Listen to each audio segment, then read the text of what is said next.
Thank you. In the early days, there was no grassy knoll. I don't know what it was called back then, in the early days, back in 64, 65, and 66. I don't think it had a name. It was just that area to the right front of the limousine, that area with grass and trees, the concrete structure that we learned to call a pergola, the pedestal from which Zapruder filmed the railroad yard with Lee Bower's tower, the parking lot fronted by a wooden fence with overhanging shrubbery. Over time, this area became the focus of suspicion. After the motorcade's long run up Main Street and the short block on Houston, this area was a transitional zone, a mixed light industrial area of trains, automobiles, fences, and vegetation. What seemed more and more like the perfect point for an ambush. At some point or other, the grassy knoll, the name, the grassy knoll, was hung on this area. Today, that name carries a connotation of nuttiness. It has become a staple for late-night comedians who joke about grassy knoll conspiracy theorists. Such a conspiracy theorist is envisaged with wild eyes and long hair, railing to an audience about gunmen lurking in the shadows of the knoll. In a sense, then, grassy knoll theories are seen in the public imagination as akin to claims of alien abduction or of an UFO crash near Roswell, New Mexico. For people too young to remember the assassination, the term grassy knoll is more likely to elicit a smile than anything else. Well, this morning, I want to argue that there's a profound irony in this, a profound irony in the transformation of the name grassy knoll into a label of derision. The popular understanding of the term overlooks the fact that the evidence of a shot from the grassy knoll has become only stronger with each passing year. Later this morning, you will hear David Wimp and Don Thomas relate to you some of the latest research buttressing the claim of a shot from the knoll. The Warren Commission simply ignored the most explosive feature of the Zapruder film, the left backward snap of Kennedy's head and body under impact. David Wimp has carried out a new and intriguing micro-study of the split seconds around that instant on the Zapruder film, and his conclusion is inescapable. The only way that movement can be understood is to see it as an effect of a shot from the right front. My friend Don Thomas here will bring us up to date on his continuing study of the acoustics evidence, a study which proves the validity of the House Committee's conclusion that a shot was fired from a specific location on the knoll. So my role this morning is largely introductory. I intend to try to give the studies of David Wimp and Don Thomas a kind of historical setting by laying out how, early on, we came to believe that a shot actually was fired from the knoll. Now, there are certain kinds of evidence that have been alleged as pointing towards a shot from the knoll that are not very substantial. In the seconds after the shooting, many people ran towards the knoll and then gathered in the parking lot behind the stockade fence. First slide, please.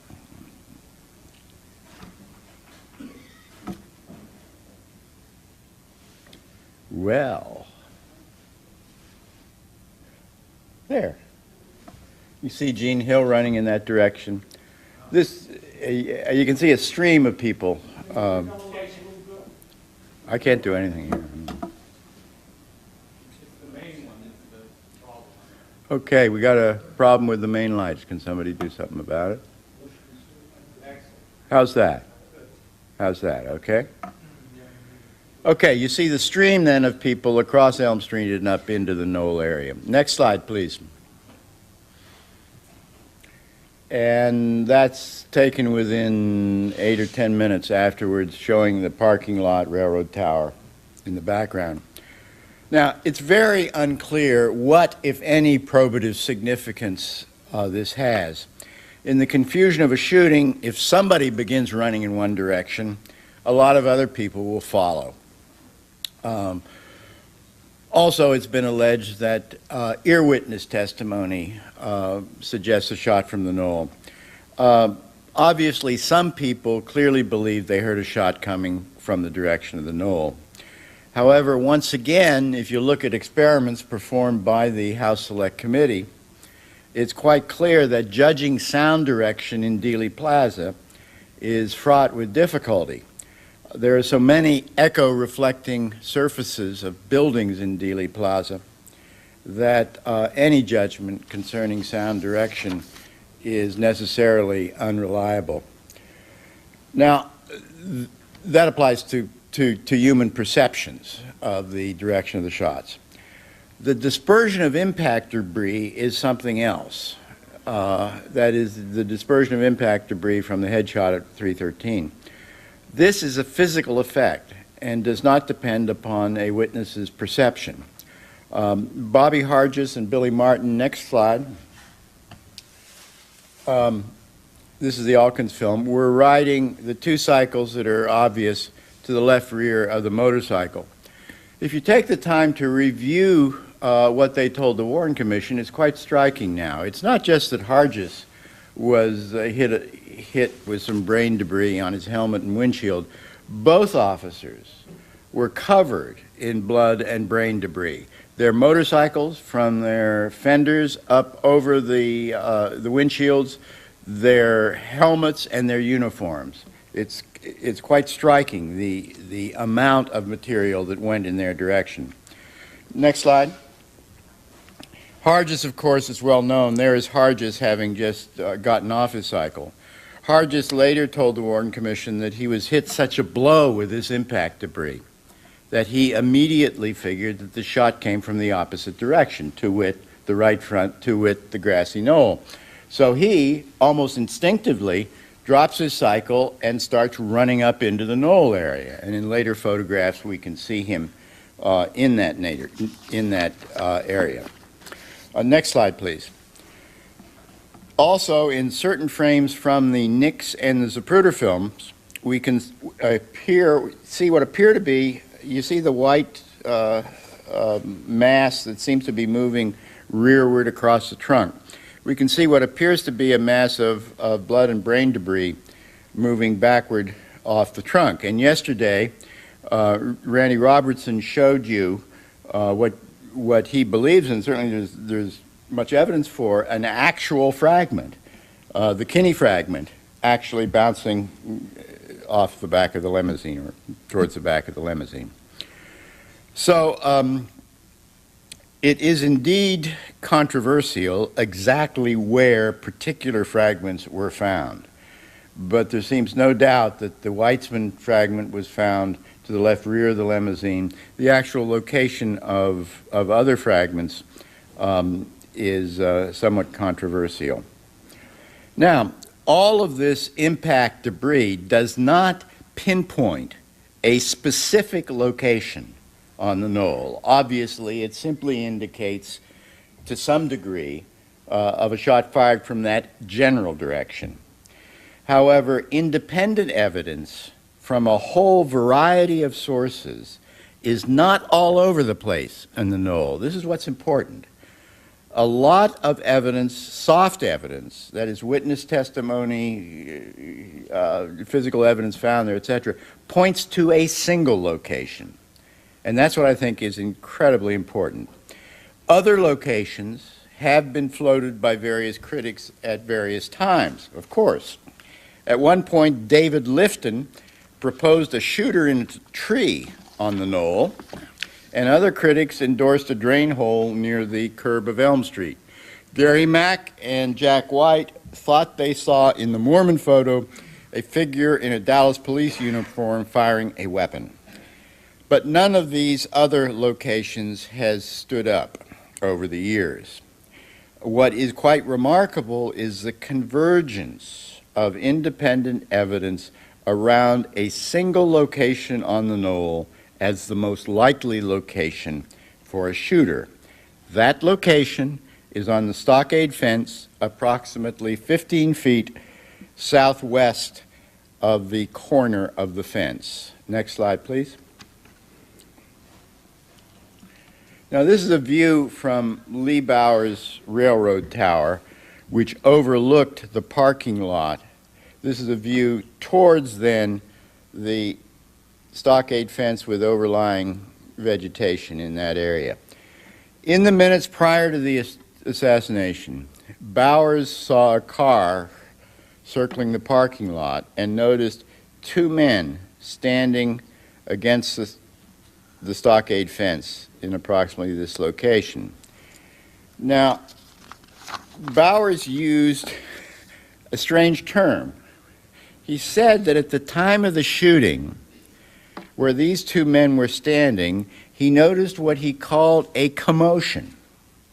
Now, Bowers died a couple of years later, quite innocently in my opinion, and so we're left with no real understanding as to what Bowers meant by that odd term, commotion. It's a vague and ambiguous term, and we don't really know what he meant. All we do know is that whatever he meant by commotion, it happened there at the time of the shooting. Next slide, please. We do know what other witnesses saw at the time of the shooting in this general location. Skinny Holland was an old railroad supervisor, and he was there at the Triple Underpass at the time of the shooting. And if a railroad worker would come up and want to watch the motorcade from that location, Skinny Holland would approve them, and they'd be permitted to be on the overpass. At the time of the shooting, Skinny Holland and I think there are four other witnesses saw what Holland described as, quote, a puff of white smoke come out about 6 to 8 feet right out from under those trees there. Now, what's persuasive about this is that we have affidavits signed in the Sheriff's Department on the afternoon of the 22nd by these people. We have corroborating that two sheriff's deputies who indicated that they were told by railroad workers that they had seen smoke in that location. What's compelling about that is that these are a lot of people. They give their observations immediately, and the fact that on the scene, within seconds of the shooting, they told sheriff's deputies this. Now, next slide, please. Holland, this is Holland, a photo taken by me in '66, immediately, with his pals, started running in the direction of the stockade fence and knoll where they had seen this smoke. Next slide, please. This is the stockade fence in 1966, and this is the general area we're talking about here. They ran back behind the fence, and behind the fence, next slide, please.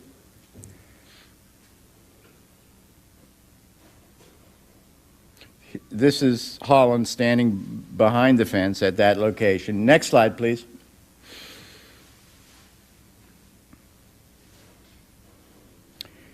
These are my notes taken contemporaneously with Holland on the site, and this is what they found. Here's the corner of the stockade fence, right? Corner of the stockade fence. He found these three cars parked backed up against the fence with their trunks up against the fence. This middle car, which was a light tan old 61, behind that were a whole bunch of new footprints in the mud. Remember that it rained the night before. And there were cigarette butts scattered here and a few footprints in this general area. Holland and his friends found this very significant, but there wasn't much to do about it. They didn't find anybody standing there. They didn't find a rifle there. They didn't find any cartridge cases there, but they did find all of that there. Next slide, please.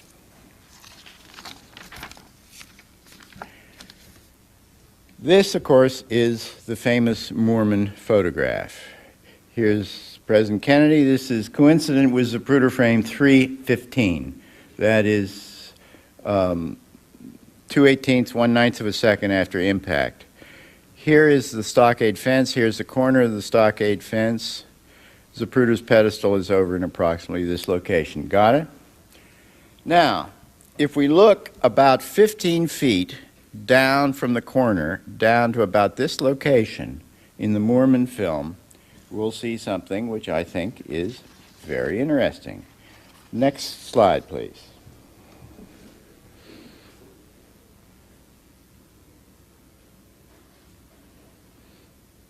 What's in? The focus is off.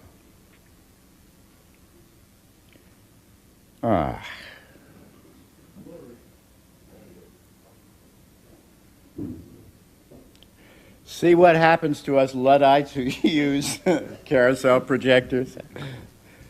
Okay. Now, notice what we're talking about here. Here's the top of the fence, the top of the stockade fence.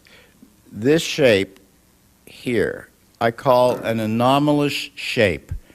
In scale, it's a proper size to be the human head from approximately the mouth or the nose up. Notice this vertical shape. Well, that turns out to be a fixed feature of the site. Next slide, please.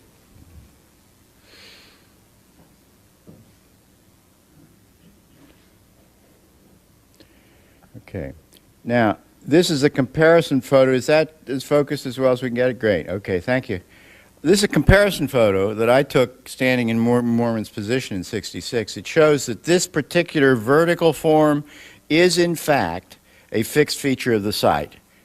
How about here, where this anomalous shape is found? Nothing. Next slide, please.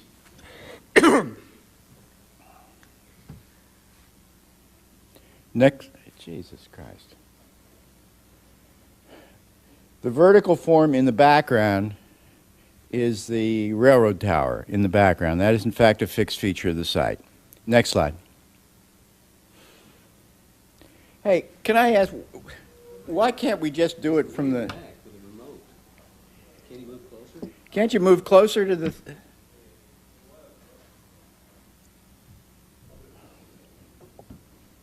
Well, that's the one we had before. That went the wrong way. Jesus Christ. Okay. So here we are again. Here's the shape taken 2/18 of a second. This photograph taken 2/18 of a second after impact on Kennedy's head. And next slide, please. You see this shape? Guess who that is? I told Skinny Holland to go stand behind the fence where he and his buddies found all this material. So he went and stood behind the fence, and I went to Mormon's position and took his photo. It's that simple. That's how crude we were back in those days, but it does show something or other, right? Next slide, please. Here's the shape. Okay? This is a blow up from Mormon. Blow up from Mormon, and there's the top of the fence, and that's the anomalous shape we're talking about. Next slide, please. Okay, here is the Mormon photo, and let me read to you now what the the photo panel of the House Select Committee said about this.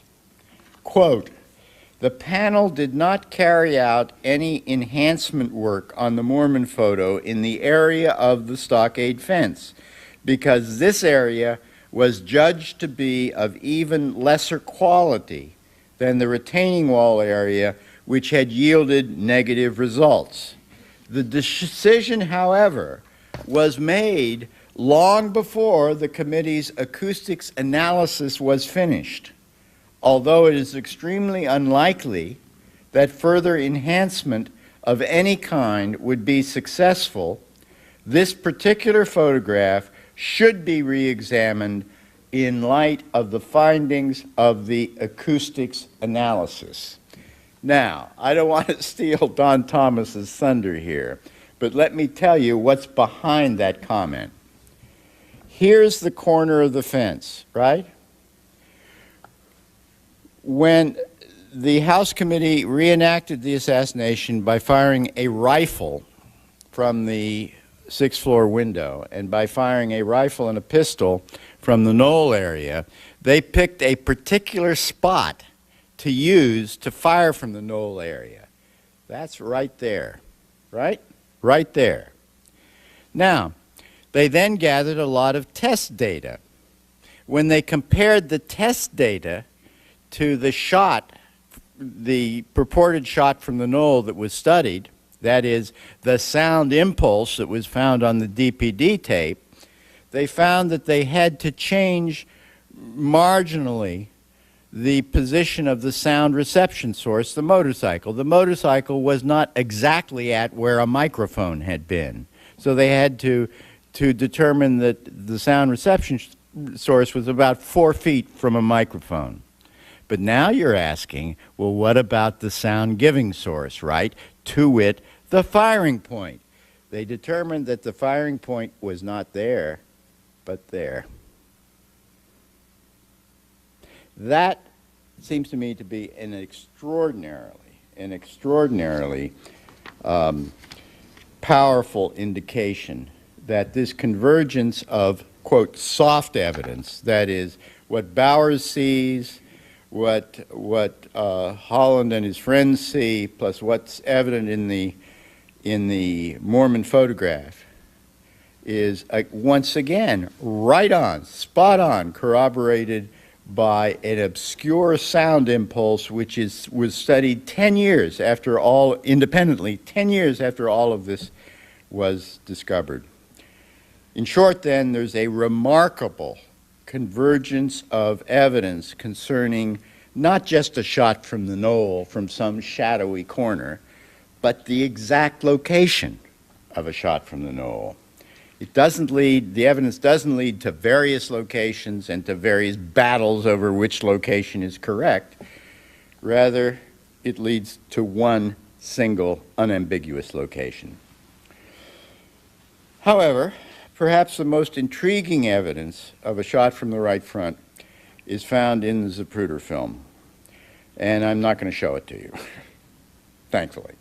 As we all know, when looking at the film at speed, we see something akin to JFK being hit with a baseball bat in the right temple and bowled over backwards and to the left. Back in 1966 and 67, I tried to quantify that movement.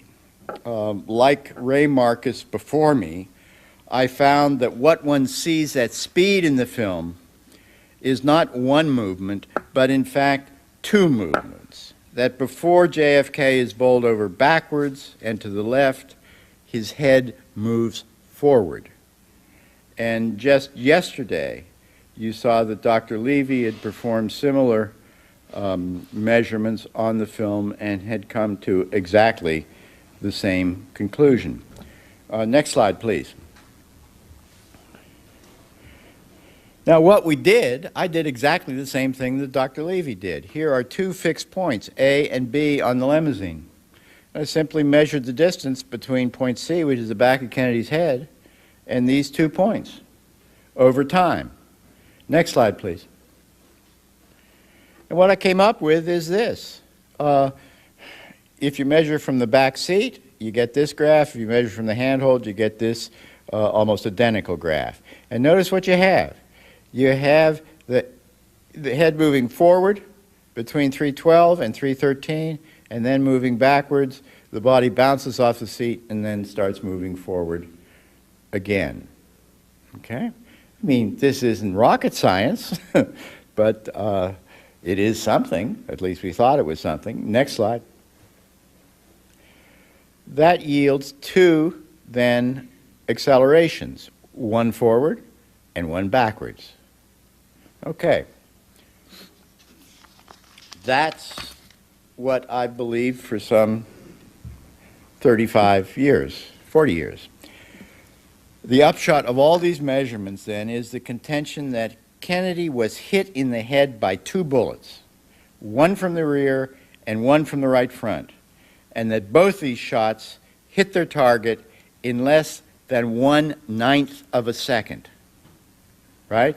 Both hits impacting within 1/9 of a second. Well, I have to tell you, from the very first, I did have a little problem with this thesis, because it seems like a really amazing coincidence that 2 shots would impact within 1/9 of a second. It just sounds like amazingly coincidental. Doesn't mean it didn't happen, but it sounds like a quite amazing coincidence. I mean, what are the chances that 2 shooters from different locations would end up placing their shots on a target within 1/9 of a second? Well, it's with great pleasure that now I can say I was wrong. And it seems to me, as I told Dr. Levy yesterday, he's wrong too. Right. Given the very enlightened analysis of David Wimp, I can say that there now is no credible evidence of any forward movement in JFK's head and body caused by a gunshot.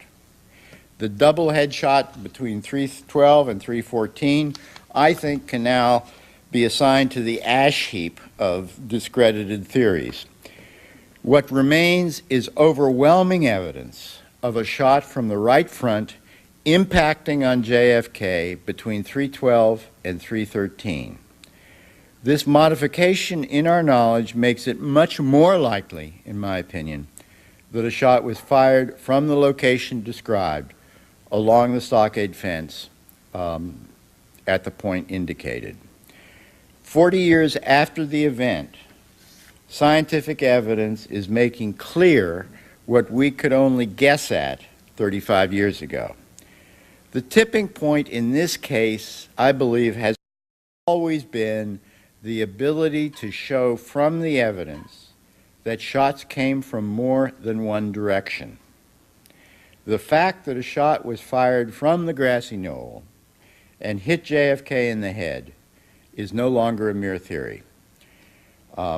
With the very excellent work done by David Wimp and Don Thomas, our next 2 speakers, I think we can now speak of the grassy knoll shot as virtually a historical fact. So much for the jokes of late-night comedians. Now, David Wimp. Where are you, David Wimp, our hero? We've been asked to take a 5-minute break so his PowerPoint could be loaded. Great. Where's David? Is he here? I don't know. My assistant told me a few minutes ago that we needed to take a 5-minute break so he could... So we can find David Wimp. Yes, right. Well, I'm a detective. Let me go after him.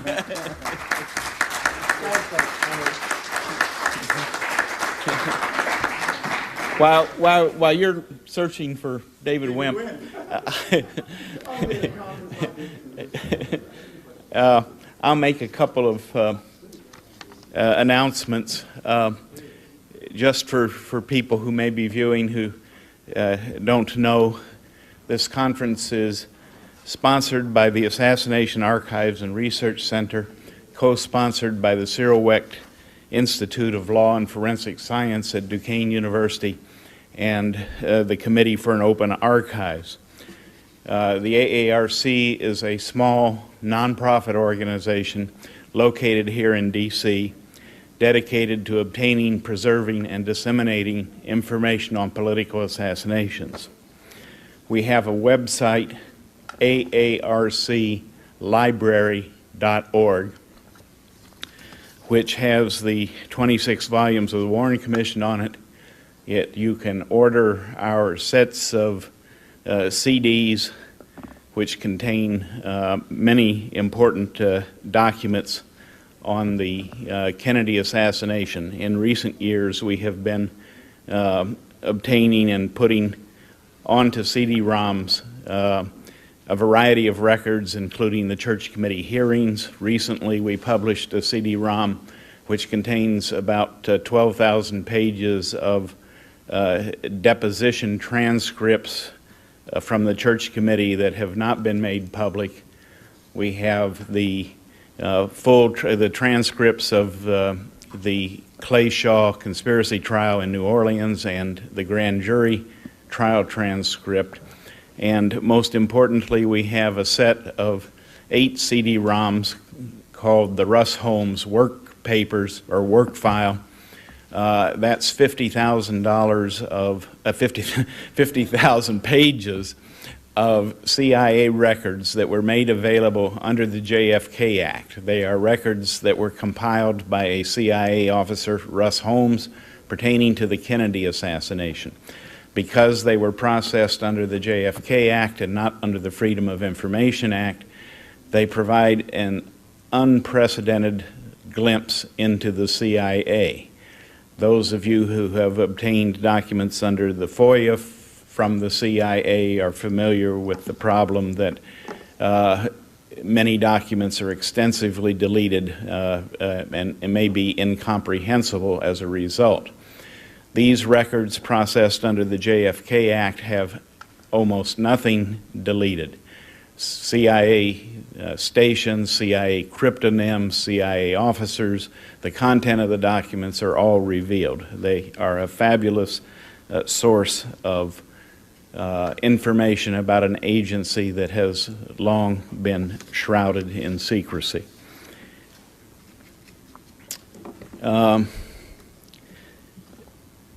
I think it's not a question that has come up here. Is the dinner tonight? We will have a dinner for those who are here who have paid the fee for that dinner. There is a movie to be shown after, a movie on the Warren Commission that is produced and directed by Mark Sobel. It has not yet been publicly released. It has some name Hollywood actors in it, including Martin Sheehan, Joel Don Baker, and Sam Waterston, and others. It will be possible for those who do not attend the dinner to also see that movie. Now, what is David? Yeah, let's take a couple of questions. Sure. You have a microphone that we can bring up here? I can speak loud. Okay. Well, as I've gone over the witness testimony, I've never found a first shot witness testimony to the stockade offense. And Holland himself says first shot was not from the fence. And I was wondering if he would care to comment on that, or maybe I haven't read it thoroughly enough. Are you directing the question to Tink? Because he's... I thought that was... Where is Tink? Now we have to find the detective. He's off sleuthing, yes. We need to send a search party out to the detective. David, did you have your PowerPoint? Who's that? We found him. Okay, all right, welcome. David Wimp is a computer scientist who used to work in computer. I found it. It's right here. Yes, it's behind me. Yeah. You receive an award, Hank. He's a computer scientist who used to work for a firm now defunct that performed flight simulation tests. And he has, as Tink has described, he has done some interesting new studies on the Zapruder film at the time of the headshot. I now give you David Wimp.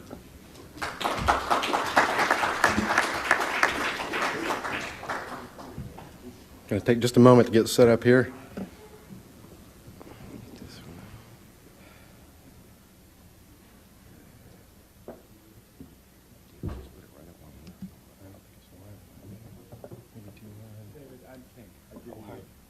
I lent you a pointer.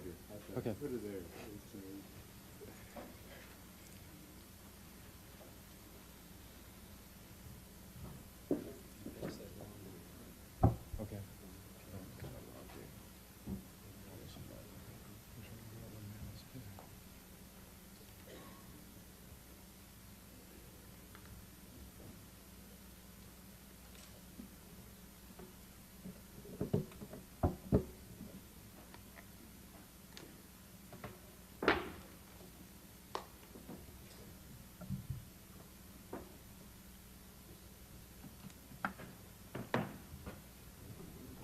Get up.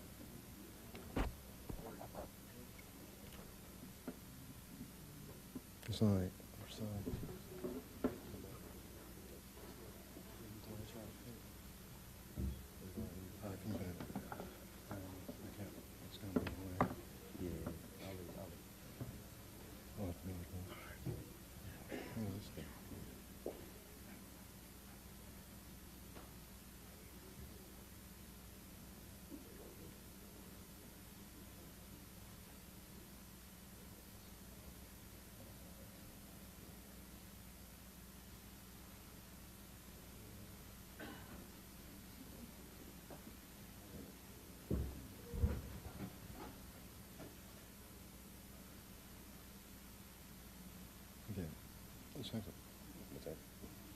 There's a something you can function in that in a minute, and then it would you.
Okay, I guess the first question answered by the last speaker. A lot of people have observed this, and the question is, what makes it happen?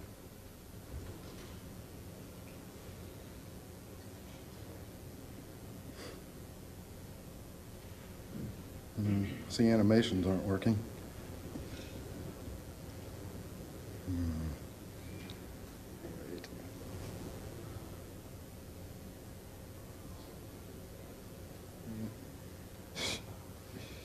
Try this again. Close that window. You got the window open. What? Close that window.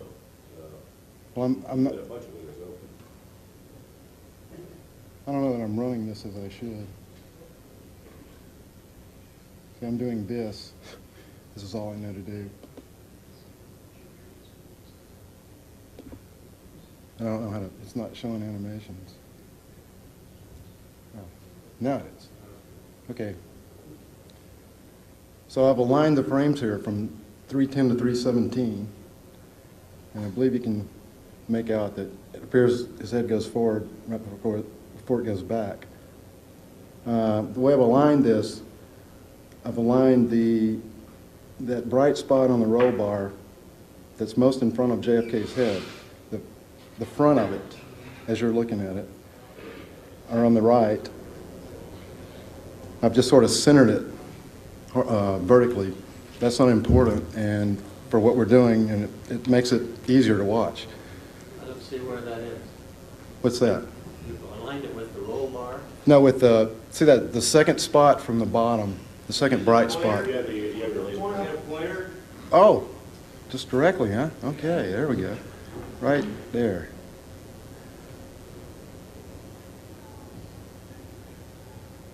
So that's my alignment point.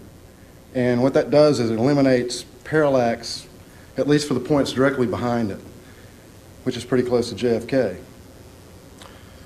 But then you might ask, why align it that way? I could align it another way. I could have aligned it in the center or on the left. So why should it be lined up that way?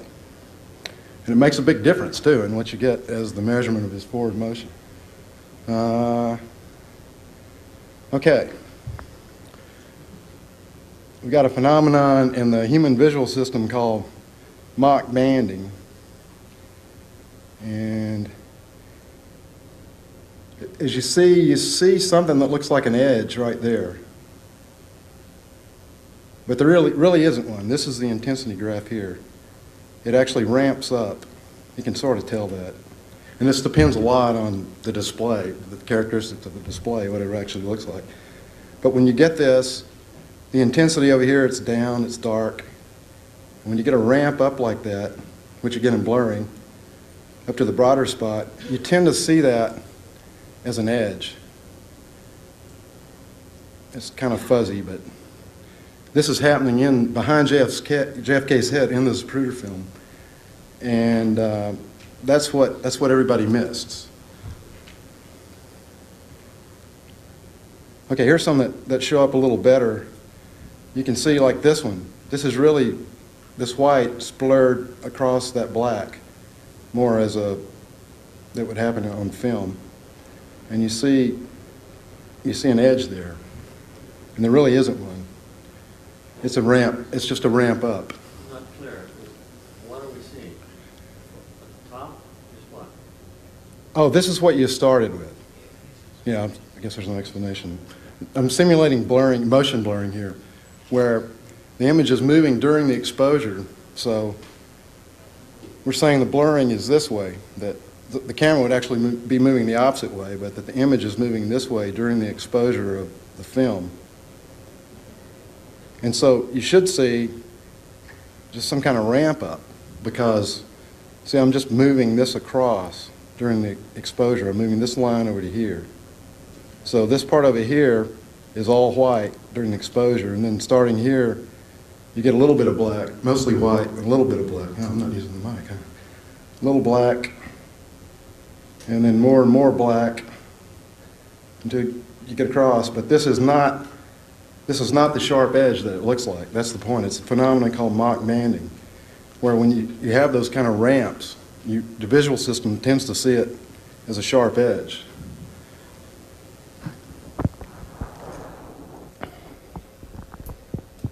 The others are just showing that the effect is stronger if you have higher contrast in the two areas. I've lowered the contrast, and you see it gets to be less and less of an edge. And over here, it looks more like what it really is, which is just a smooth change, continuous change.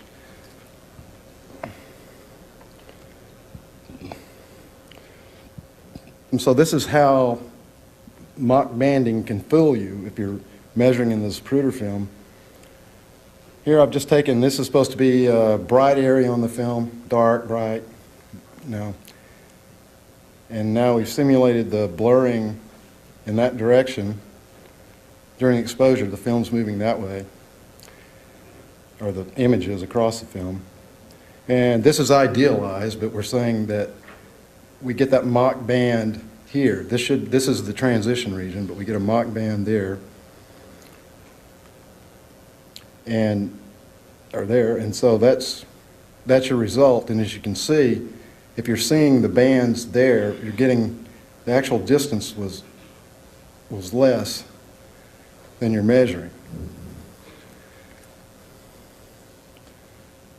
Okay, so ITEC said the head moved forward 2.3 inches, but in fact, it doesn't move that far. That would actually be quite a lot of movement, and I think very hard to explain by any means. To move forward 2.3 inches in 1/18 of a second and then reverse shortly after that. Okay. So, what I'm say ITEC did wrong was these are centered, by the way. I picked the center of that spot to be the same in each of the two frames. And that is 2.3 inches, that distance there. I hope somebody can see that. And as you can see, it's about right. That's about what you see happening. Moving forward 2.3 inches. Now, of course, they didn't really do this. They didn't line frames up like this and then measure. But what they did, I think, the best I've been able to figure was something that's equivalent to this, in that they probably took some kind of average back here for the back seat. Like if you see, you watch this, you say, well, where is the front and the back? You can see the front there, and the back gets a little bit wider back here.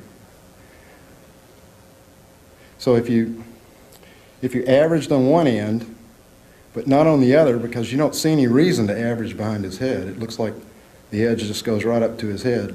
But this is where the mock banding comes in. That you're not really, there's really not a sharp edge. It is a ramp up. And it's just your visual system. And you can find real easily if you've got software that lets you put your cursor on a point and it tells you the color value there. You can just start at the back of his head and move backwards and see that it does decrease in intensity smoothly behind his head. So there's a blur there, you just don't see it. It's blurring, and if you think about it, there's no reason why the film should be blurring everywhere but one place. Excuse me? Oh, I thought I heard a question. You know, obviously these spots are getting wider. You can't really tell, you can't see all of that.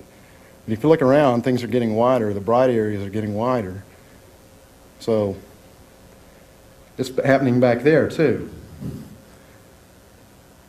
Some of that apparent movement is actually motion of the camera, not of his head. Okay. The whole vehicle appears to be going up.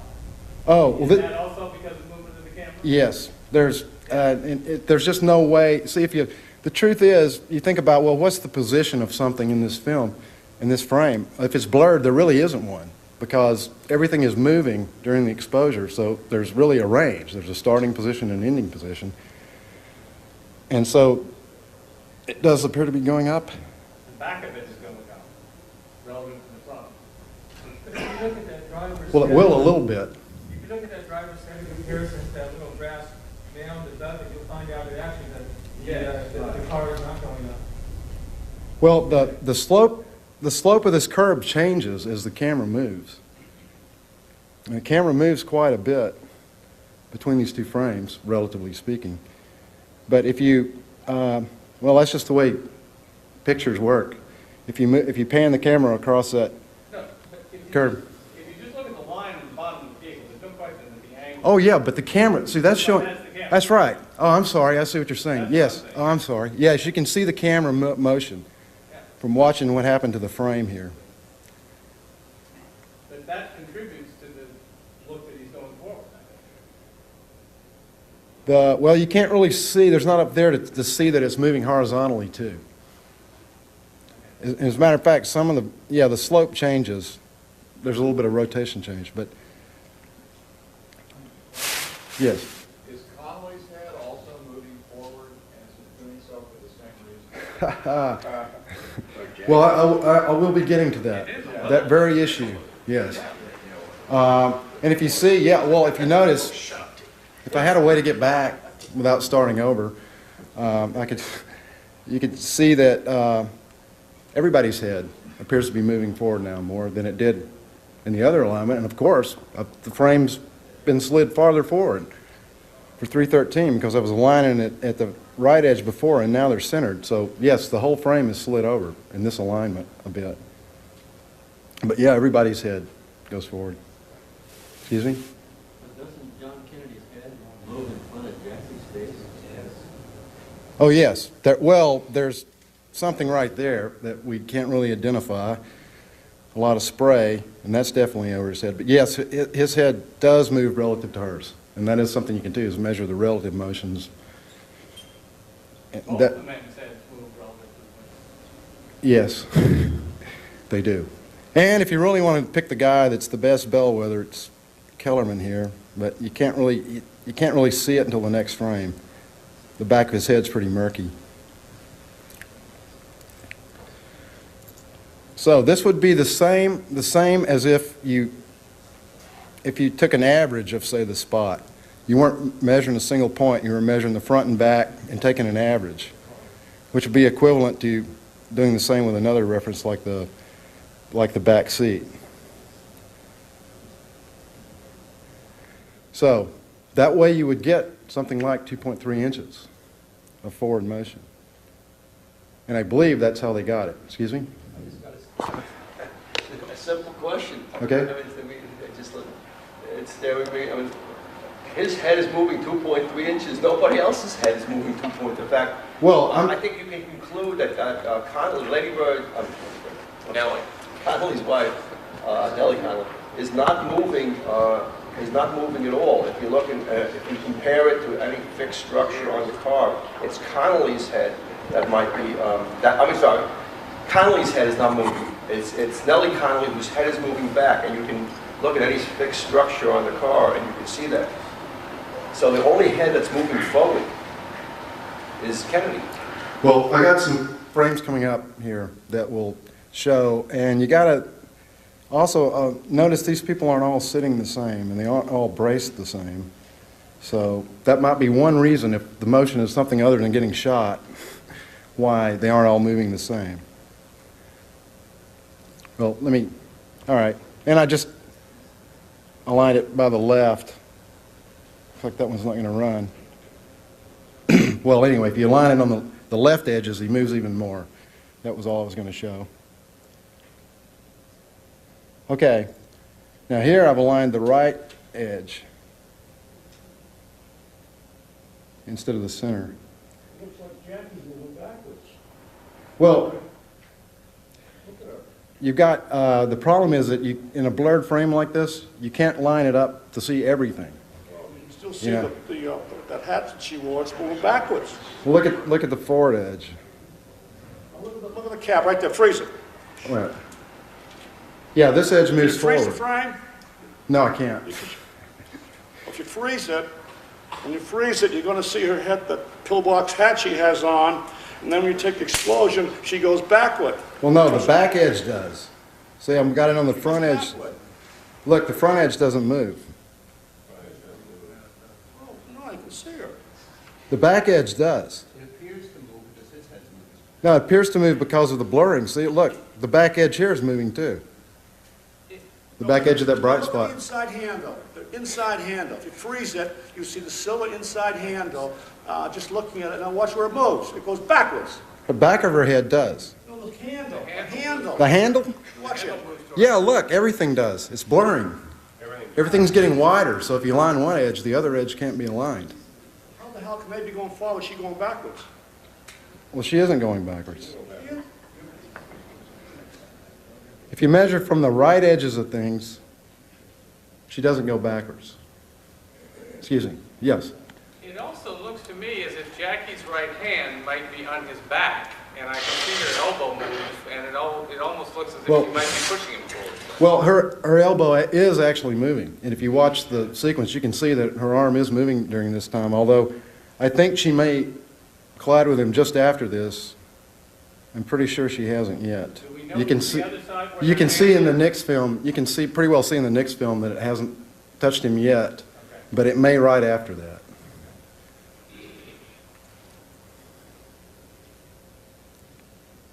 So if you line them this way, you get about an inch. Looks like a little bit more in this alignment. But that's an inch right there. So the question for which is right is, it depends on what you're looking at, what you want to see.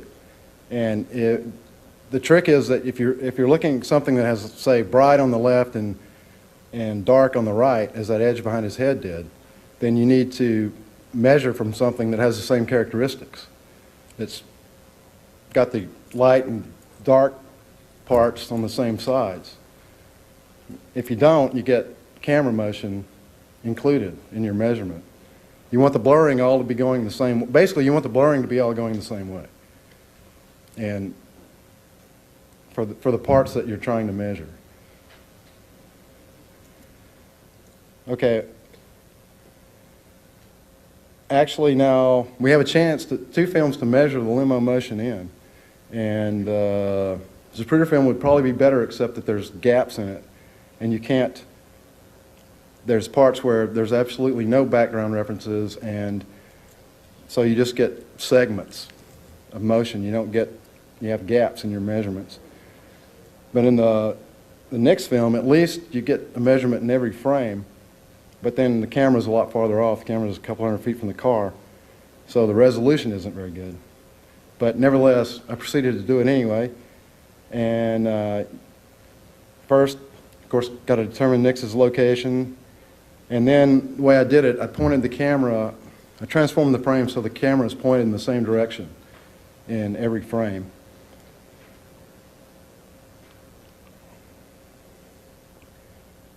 And I first did it from the background, just from objects in the frames, which I knew the locations of. But then once you've got the frames nearly aligned, you can use the frames themselves to further align it, because they have common points in them that you may not know the location of, but you just need to know their direction, and you can determine that once you have the camera pointing correctly. And so then for each measurement of the limo, I just made a 3D vector, and I have a plane representing the limo's path. It's an idealized plane. It probably isn't traveling in exactly a straight line. And then so I projected the vectors onto the plane, and that gives me a path, or at least that point on the limo, along the plane. And I've actually, well, I can see the aspect ratio is off here, but as a byproduct, you get a stabilized Nix sequence. That's not supposed to be so high. So you can see it's pretty stable. So, and this actually reflects the directions that I had the camera pointed for in the measurements, in the final result. So here's where I have Nix. Well, you can just barely see it. That's the path of the car during that sequence. And this would be his approximate view at some point. Yeah, that's just another shot of the model. That would be Nix's view of the model I was using. Okay, so here are the measurements. And as you can see, they're pretty noisy. This might could be improved some, I'm not sure, but there's not a lot of resolution in those frames. The car's a long way off, it's not moving, and this stuff in here is a pixel difference between these points and these points. That's why it's bouncing up and down. Most of it is just quantization error. You only have about 12 pixels difference between each frame. So anyway, you smooth it so you can look at it. Now, I doubt this is real. This is probably more of that pixelation stuff. But you see, it looks generally like the limo. Yeah, the limo's slowing down. This starts at about 292 roughly as a Zapruder equivalent. The limo does seem generally to slow down. The headshot occurs right in here somewhere. 21 is the headshot. And then at some point it seems to maybe to level out.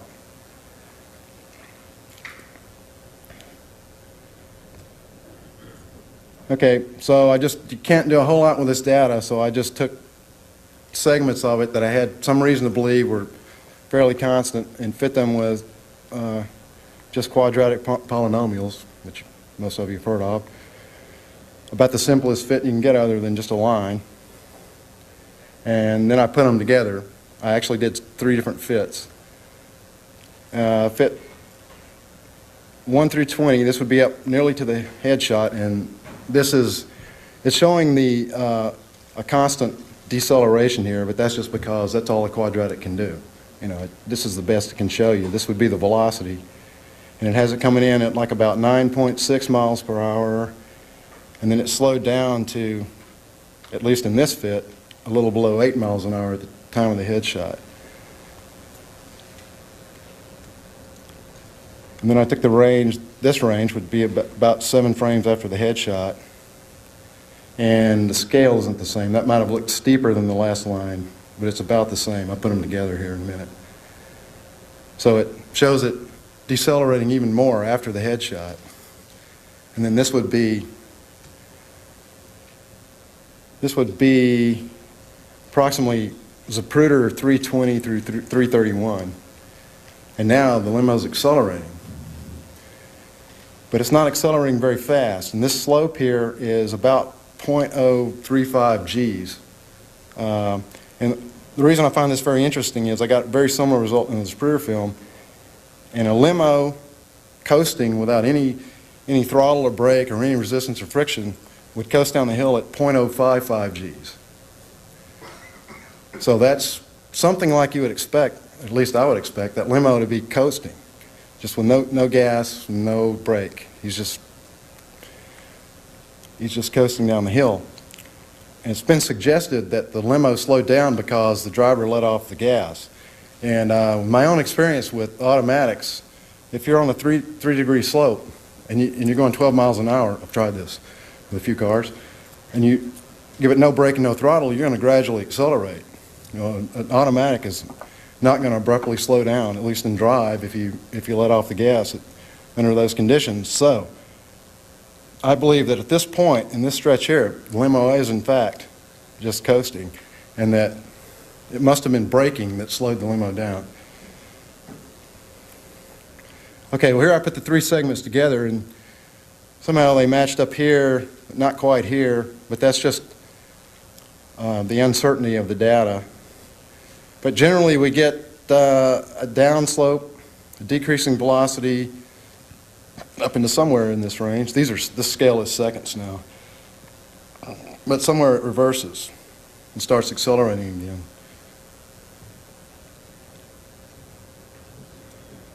All right, what I would conclude is that Greer was braking before the headshot. That's why the car was slowing down. And we're not going to get a real good look at exactly how that braking occurred, at least not in the measurements I've been able to make so far. But then, from 320 on to some point where he hits the accelerator, he's actually coasting. Oops, a little spelling error there. He's actually coasting, and that's why he's slightly accelerating. So, now here's the sequence I promised you earlier. This is 311 through 315 just in a loop. And this is a guy that I find most interesting, Kellerman in the front seat. You notice Connolly and Kellerman, they're both starting forward. Right about the same time, maybe not exactly. And the question is the limo braking causing this?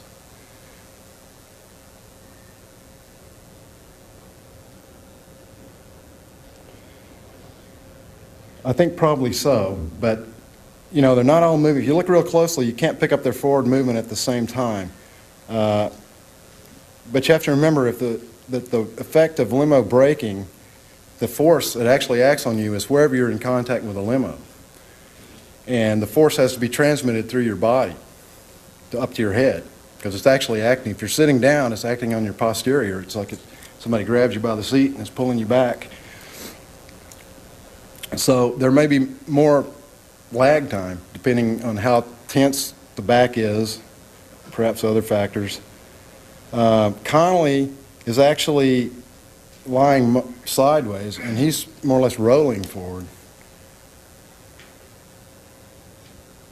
And Kellerman was actually just straightening up right before this happened. So he may, in fact, be accelerating forward, but he's still moving backwards.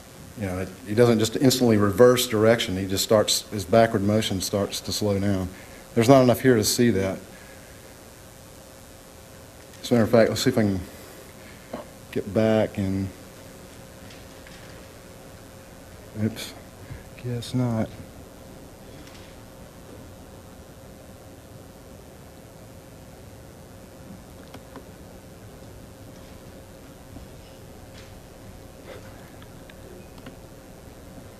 All right, let me get, I guess there wasn't enough in this one either. I had to cut some of these down because they weren't playing right.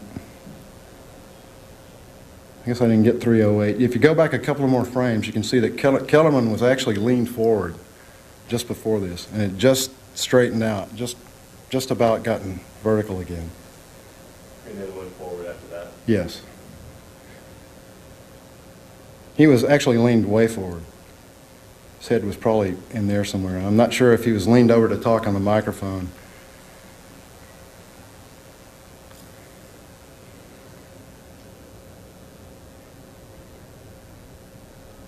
think I got enough. Yeah, I couldn't get a large enough animation to work in here to really see what's happening with his arm. But if you've ever noticed, JFK's arm also moves up right after the shot. It moves up and down in about half a second. And I believe that by the principle of equivalence in physics, if something is accelerating, then it's just as if there were gravity acting on it. If you're in a spaceship out in deep space where there's no gravity, accelerating at 32 feet per second, which is the acceleration due to gravity, you can't tell if it's closed. You can't tell if you're in a spaceship out in space accelerating or on Earth sitting still. And so if JFK is accelerating to his left, that would have the same effect as if he were hanging on his side and his arm was acting as a pendulum. Unfortunately, I couldn't get those animations to work that show that. We can see.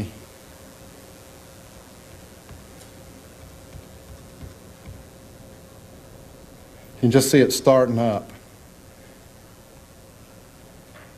It pops on up about 3 inches and then comes immediately back down. You know what? I could just kill this and run it directly, yeah.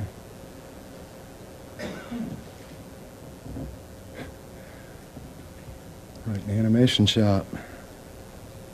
You can minimize that thing in the middle if you want. Okay.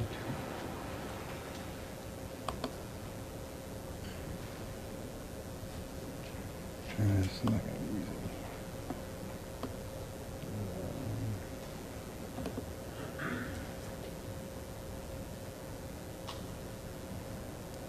Well, I'd have to dig through and find it.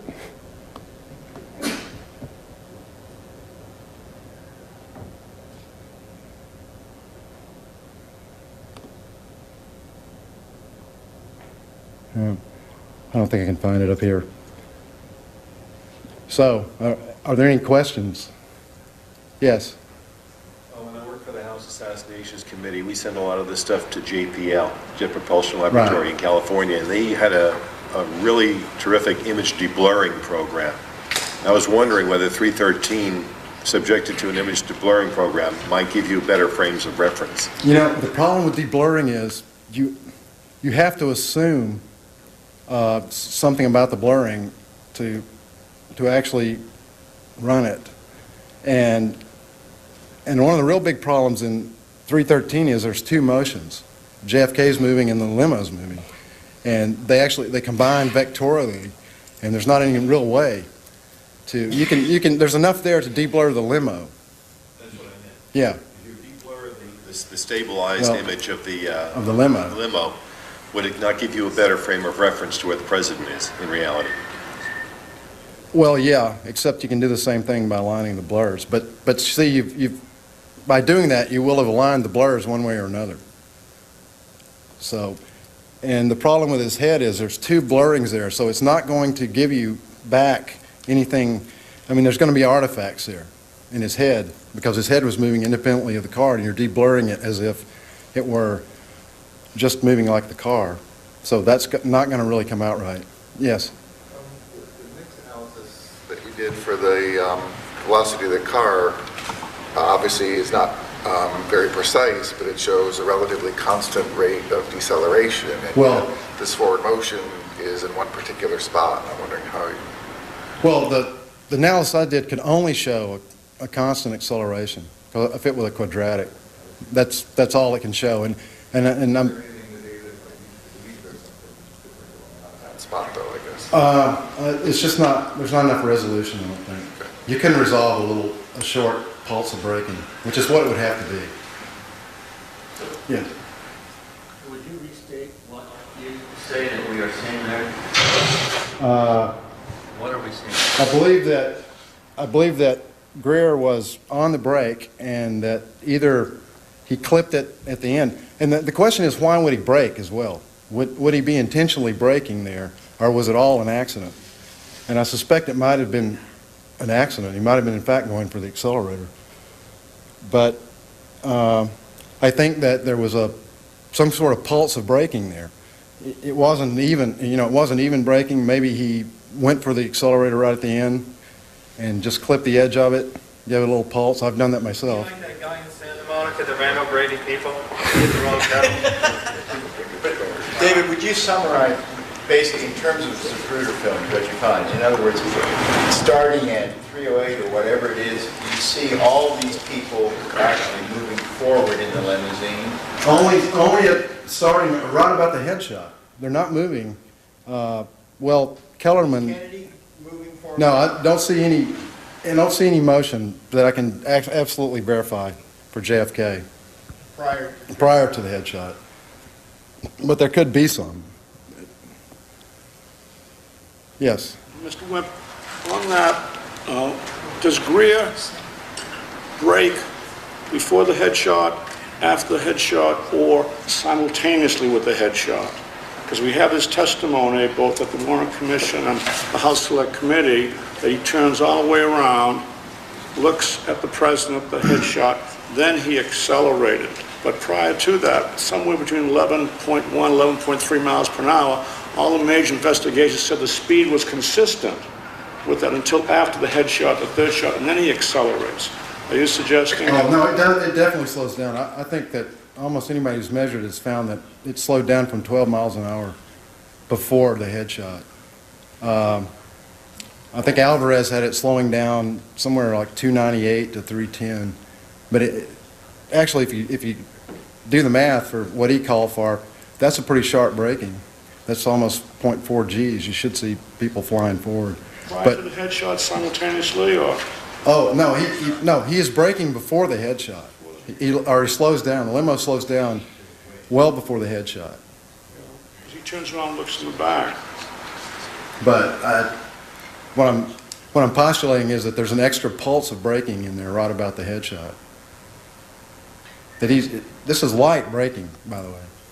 And what you're postulating is that there really is no forward movement from 313 to 314, that movement, Kennedy's apparent movement, is consistent with the movement of the other limousine occupants, right. And it's not a function of the shot, right. It's a function of a consistent pattern of forward movement as he touches the brake.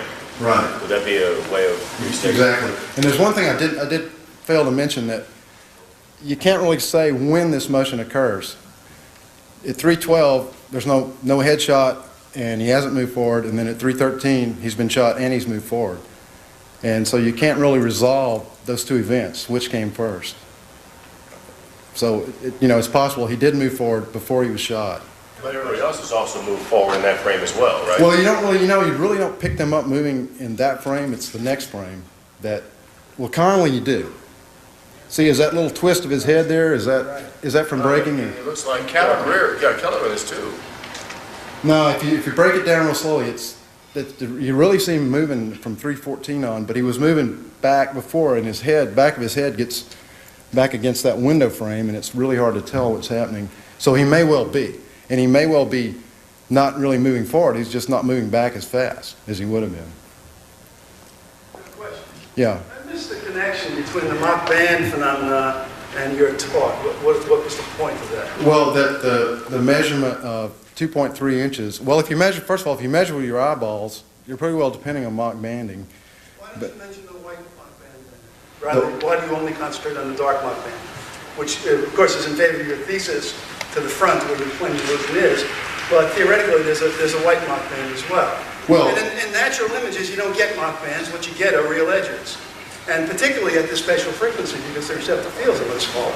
Well, I tell you, there is no edge there at the back of JFK's head. You can find that out yourself. It's an edge. It's just a gradient edge. That's it's a gradient. Yeah, and what the system does is resolves it on a medium line, not to the right as you suggest. You picked the dark mock band and suggested it's giving you an illusion. Well, you've left out the light mock band. Well, I don't believe that iTech took mock banding into account. It cancels itself out, sir. That's my point. No, it doesn't. Absolutely, it does. Well, if you measure both sides of it, but I doubt that they looked at the ramp behind JFK's head. Is what I'm saying. I think they probably just saw that edge at the front. right behind his head. You don't get mock bands on dynamic hinges anyway. You don't get them at the spatial frequency. Well, I mean, they're key to the size of the receptive fields in the visual system. You can't get them under these circumstances.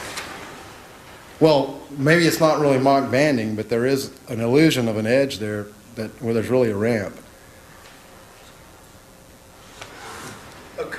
Visually, an edge is defined as a ramp. It's either steep or not. And therefore, if it's a slow ramp, then it's a blurry edge. If it's a sharp ramp, then it's a sharp edge. And so your language is off. It doesn't make any sense. It's a blurry ramp. Yes, it is a blurry It's a ramp. blurry edge, which is a ramp.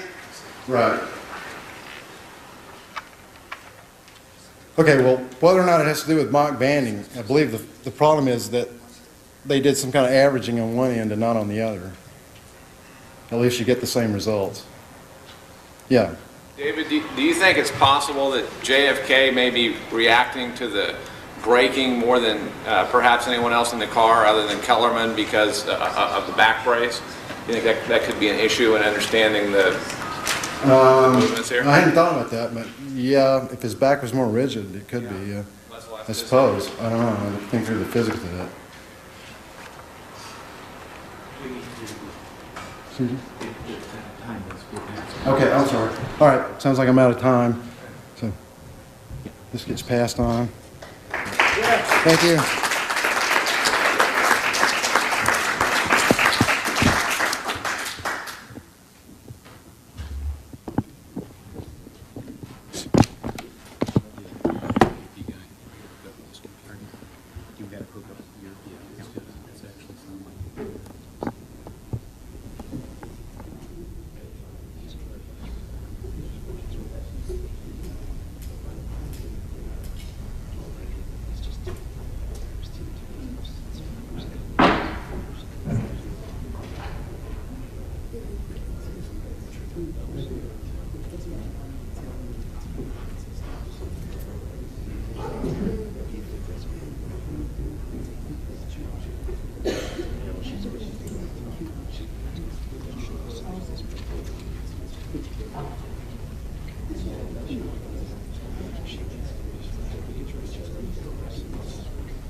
Almost 3.5 years ago, Science and Justice, the journal of the British Forensic Science Society, published a study by Dr. Don Thomas on the acoustics evidence.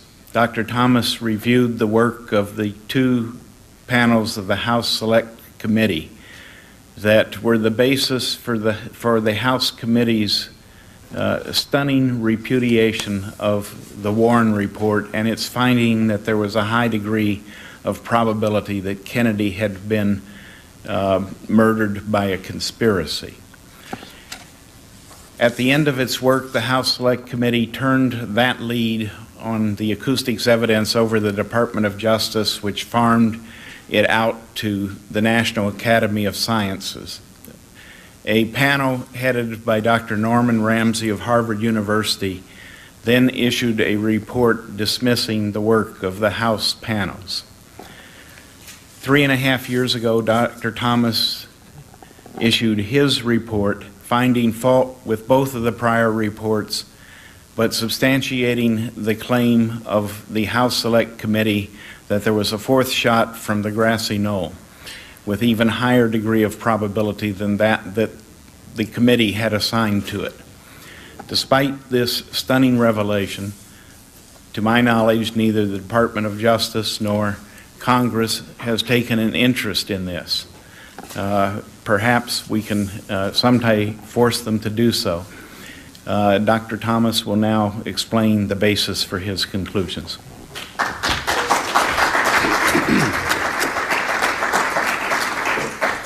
Thank you, Jim. I want to thank the organizers for inviting me and giving me this opportunity to speak to you. According to the Warren Commission, there was no more, no less than exactly 3 shots fired at President Kennedy during the assassination, all by Lee Harvey Oswald from a position in a building behind the president. As we've heard from some of our speakers, that conclusion was not in very good accord with the evidence available to the Warren Commission. Firstly, the Warren report states that some witnesses had identified an area in front of the president as a source of the shots. Actually, it was the majority of the witnesses who were interviewed by the Warren Commission or its minions thought that gunfire had come from that location. Secondly, as we have seen, the Zapruder film shows that the president's head was knocked backwards by the impact of the shot, which is cogent evidence for a gunshot from the front. The Warren report states, and I quote, 3 shots were heard and the president fell forward back, bleeding from the head, which turns out to be the exact opposite of the truth. And thirdly, inasmuch as there were at least 4 wounds inflicted on the victims of the shooting, the 3-shot scenario just doesn't seem to add up. In 1978, the House Select Committee on Assassinations developed acoustical evidence for a gunshot from the grassy knoll, and that's what I'm going to try to explain. I'm not going forward with this. There, okay. On the day that President Kennedy was assassinated, the Dallas police were communicating over 2 radio channels. They designated those simply as Channel 1 and Channel 2. Channel 1 was the primary channel used for routine police transmissions. It was being recorded at headquarters on a dictabelt machine like the one shown here on the left. Channel 2, an auxiliary channel, was dedicated on this day to the police escort with the president's motorcade. It was being recorded on a gray autograph disc recorder like the one shown here on the right. It is by the context of the broadcast on Channel 2 that we can establish and fix the time of the assassination. And I want to play that for you. Start with that. Before I do, I need to introduce you to someone. This is Chief of Police Jesse Curry, and the voice you will hear is his. He was in the lead car, the pace car, if you will, of the motorcade. This photograph shows the president's limousine entering Dealey Plaza, and in the distance, about 200 feet in front of him, you see the lead car with the Chief of Police. And now I've prepared this transcript so you can actually follow along with the broadcast. I'm not getting an arrow here.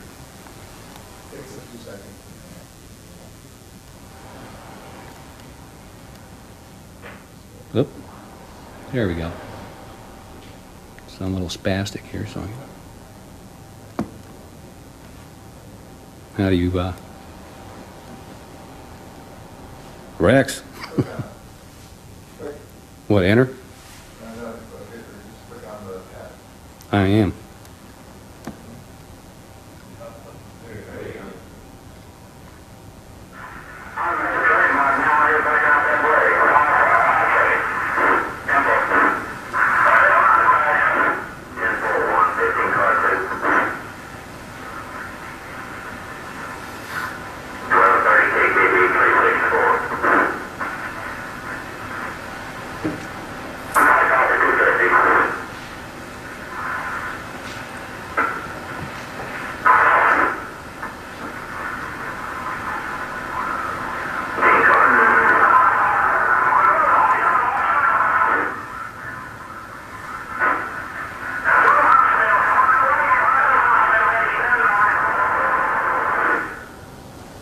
The critical part of that broadcast, of course, was the last Chief Curry ordering the motorcade to head to the hospital. So the shooting has occurred. He knows the president's been shot. Just 10 seconds before that broadcast, you heard the dispatcher as a regular part of protocol, announced the time as 12:30. He also announced the time 12:31, 12:32, etc. So that establishes the time at approximately 12:30 by the dispatcher's clock. And just 10 seconds before the dispatcher announced 12:30, Curry had announced that he was at the triple underpass. If you're not familiar with Dealey Plaza, I can't imagine somebody's here is not.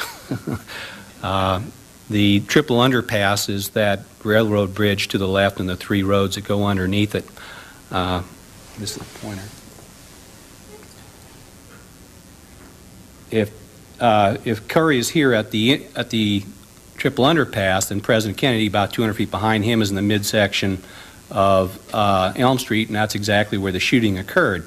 Hence, the broadcast where Chief Curry says he's at the triple underpass, that's probably the broadcast by context which is the closest to the actual time of the shooting. This here is the grassy knoll. This is the book depository where Lee Harvey Oswald was an employee.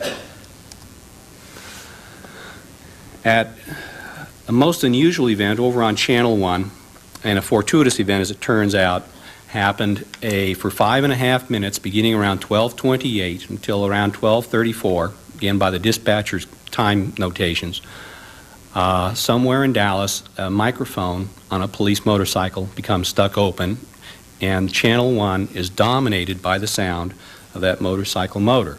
He is effectively then blocking, jamming the transmissions on Channel 1. Well, this is real slow to come up here, this arrow.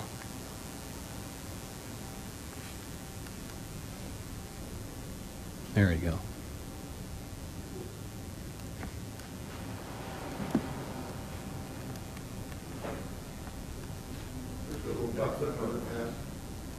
Where? In the middle?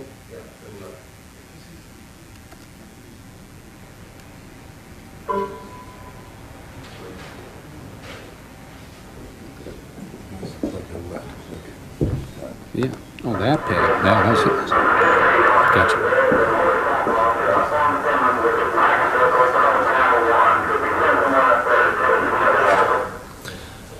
Well, a key question here is what made the dispatcher so certain that the motorcycle was on the Stemmons Freeway. Now, the most likely piece of evidence was the fact that 1 minute earlier you can hear sirens in the background behind that motorcycle motor noise. The one emergency that was going on was the President's motorcade on its way to Parkland Hospital on the Stemmons Freeway. So the dispatcher had made the inference that it must be one of the motorcycles with the motorcade. There were 18 motorcycles assigned to the President's motorcade.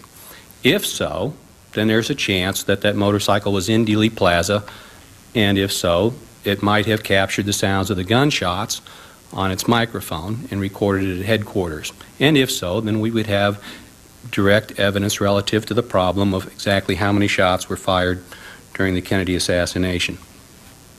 So in 1978, the House Select Committee on Assassinations arranged for an expert analysis of the Dallas police tapes.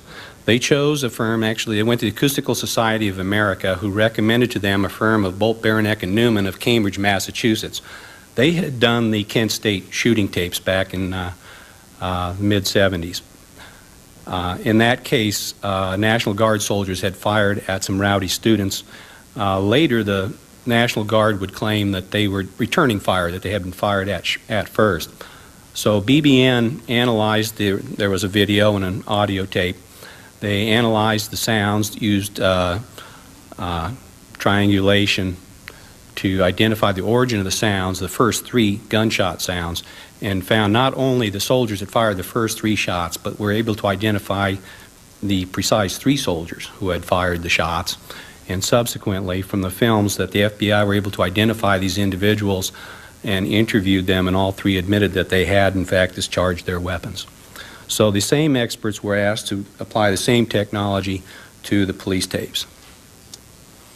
I just want to give you a very brief primer on what it is that the acoustical experts were looking for. Sound is a change in air pressure, and it is caused when something causes air to become compressed, the molecules closer together, and as a consequence you also have rarefaction of the molecules, so that a sound wave is a lot like an ocean wave. It has a crest and a trough. And you can actually see that in this shadow graph of a bullet making a sound wave in a smoke chamber, so that the air becomes compressed here, and you can actually see the compression of the air. That's your sound wave, that's your crest, and right behind it you see the white, the lighter color, that's your trough of the sound, because the air molecule has been compressed into that wave. And when that strikes your ear, that's the sound that you hear. Now, some folks might think that the sound that a rifle makes is caused by the detonation of the cartridge of the powder, but actually it's the bullet that makes the noise.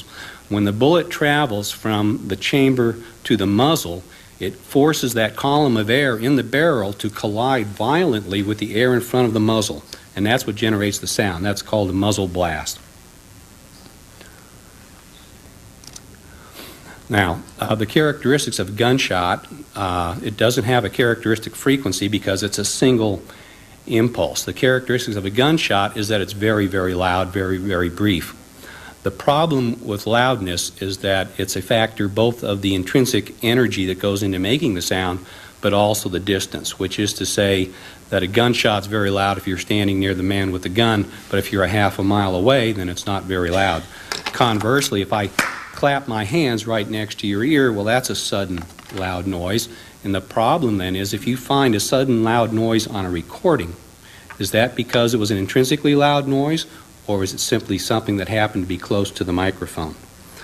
Well, the answer to that is that a clap of my hands is not going to resonate off of a building 300 feet away and come back as a loud echo, but an intrinsically loud sound like a gunshot will. Now, an echo is a reflection, and you know that it's a mirror image. So it's just like if you're in the canyon and you're shouting, "Hello, hello," you can hear the same word.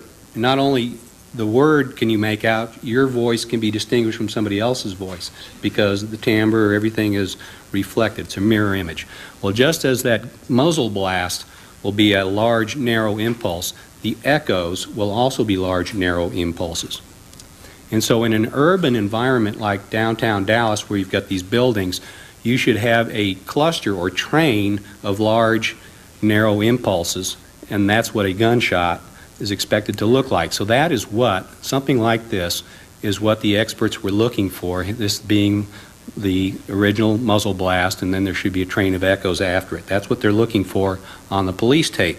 So they process the police tape through an oscillograph, and this is what you find. Basically, this is mostly motorcycle noise, and rising above the motorcycle noise, you've got these trains of large, narrow impulses. That's what a gunshot would look like, but then a lot of other things might look like that. Static might look like that. So they had to make some additional criteria for screening the 5.5 minutes of recording. So these are the 4 characteristics, the criteria they used. Now, in each impulse pattern should be around 10 impulses, and that's because you've got 5 large buildings facing the plaza, and you'll get an impulse off a reflection off the face of the building, but you'll also get a refraction off the corner of each building. So there should be around 10 impulses, but the exact number is going to vary a little bit depending on exactly where the microphone is relative to the buildings. So you're looking for patterns about 10 impulses. Each pattern should be a quarter to a half second duration, and that's from simply the physical dimensions of Dealey Plaza being 500 feet across, speed of sound 1,100 feet per second. It shouldn't take more than about a half a second for sound to travel across that plaza. There should be at least 3 discrete patterns, because we all agree that there was at least 3 shots during the assassination. The question is, was there more?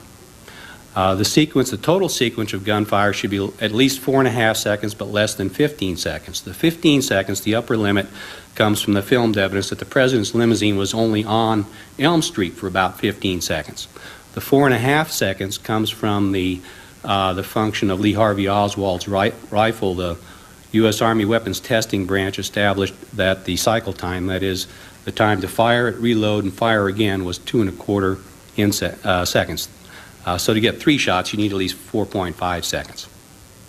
So applying those 4 criteria to the entire 5.5 minutes of recording, They find only one place that meets all those criteria, and it happens in a 10-second sequence that begins about 136 seconds into the motorcycle segment.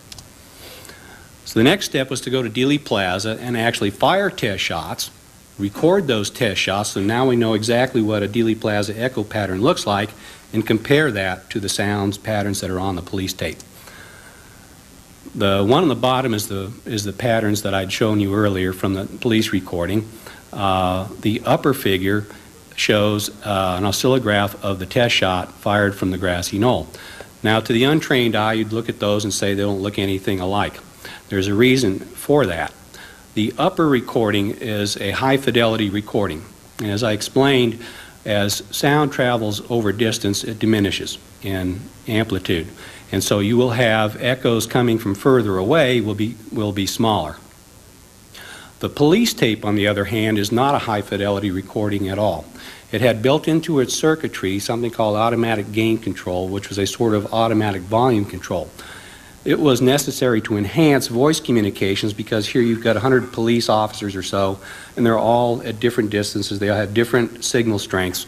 And the automatic gain control compressed the sound levels, it amplified the weak signals, and it diminished the very strong signals so that everybody was able to talk at about the same level. It's compressing it into a comfort zone so that no one was having to constantly adjust the volume. As a consequence, it had a very fast attack time, and so it would expectedly diminish the big signals and amplify the small signals. So we can't rely on amplitude. The comparison that the acoustical experts made was strictly on the arrival time, the echo delay time.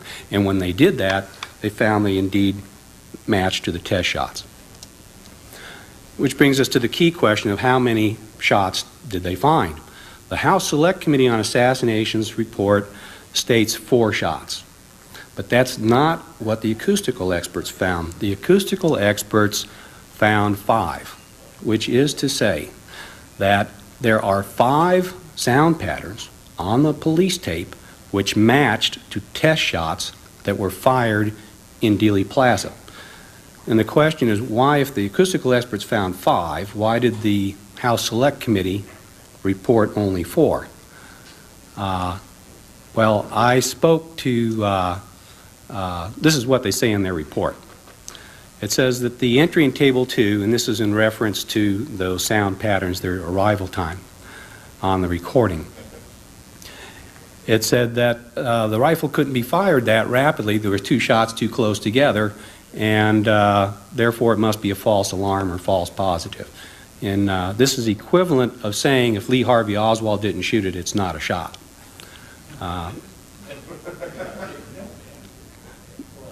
So the fact is that they did find 5 patterns that matched to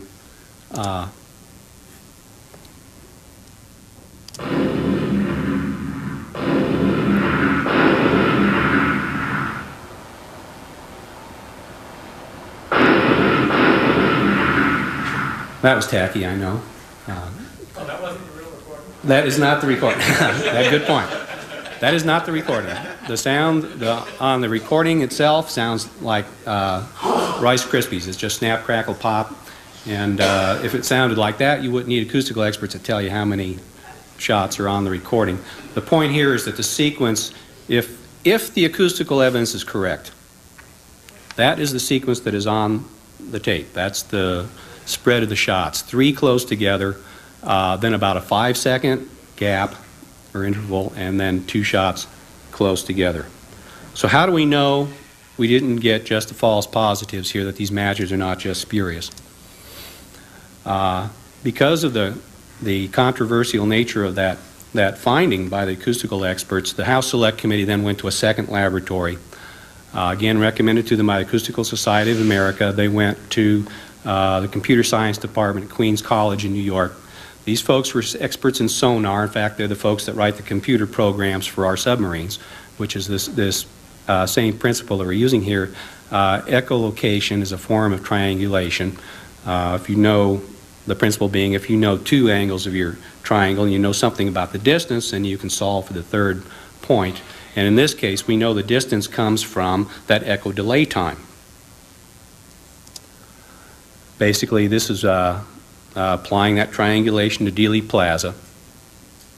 And the result was that the acoustical experts found that the shot that matched to the grassy knoll, their triangulation pinpointed it to a spot actually about 10 feet from the corner, plus or minus 5 feet, which puts it right near this, this spot right here. If you walk up to the fence and look over, this is the view that you have, and you can see down here, this spot is painted in the street is where President Kennedy was struck in the head.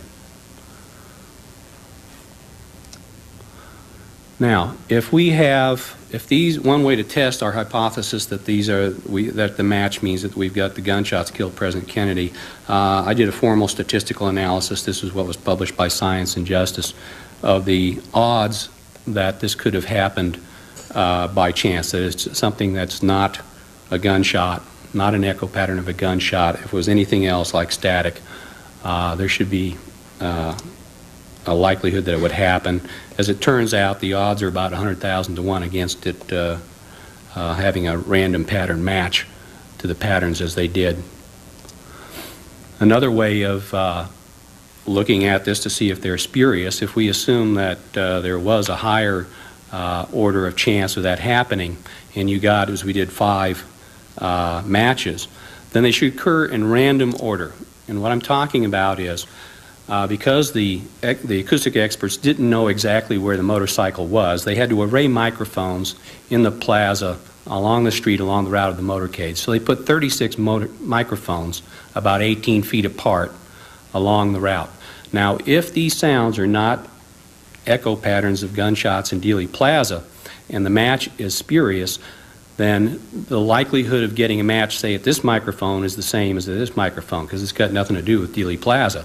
And therefore, if you match 5, again, if it's spurious, they'll be in random order. They'll be in nonsense order. And that's not what happened. They are ordered, which is to say that the first sound on the Dallas police tape matched to this microphone here, a test shot fired at that microphone. The second pattern on the Dallas police tape, second and a half later, matched to this microphone here, test shot recorded there. The third one here, and then down the road here, fourth and fifth one here. So they were exactly in the right order, 1, 2, 3, 4, 5. There's 125 ways that you can order 5 numbers, only one of which is 1, 2, 3, 4, 5. But it's not just the order, it's the, you'll notice the spacing. There's 3 shots, 3 close together, microphone positions close together, and then 2 further down the road. So that matches the spacing on the recording. And it's not just the spacing, it's the trajectory. The distance from this microphone to this microphone was 130 feet. The time between the first sound and the last sound on the police tape is 8.3 seconds. In order to go 130 feet in 8.3 seconds, you'd have to go approximately 11 miles per hour. And of course, the FBI had shown that the president's limousine was moving at approximately, well, 11.3 miles per hour is the average speed they calculated. So it was this order in the data, not just the matching, that led the acoustical experts to conclude that yes, they had found the gunshots that killed President Kennedy on the recording. We can test it further.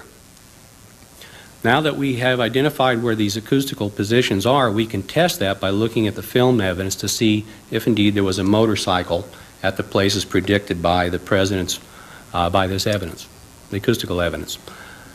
This picture here was taken in between that, well, the shooting has begun. Clearly the shooting has begun. This is equivalent about Zapruder frame 255. If you look back into the distance here, you'll see no motorcycle, at least for the next 100 feet or so.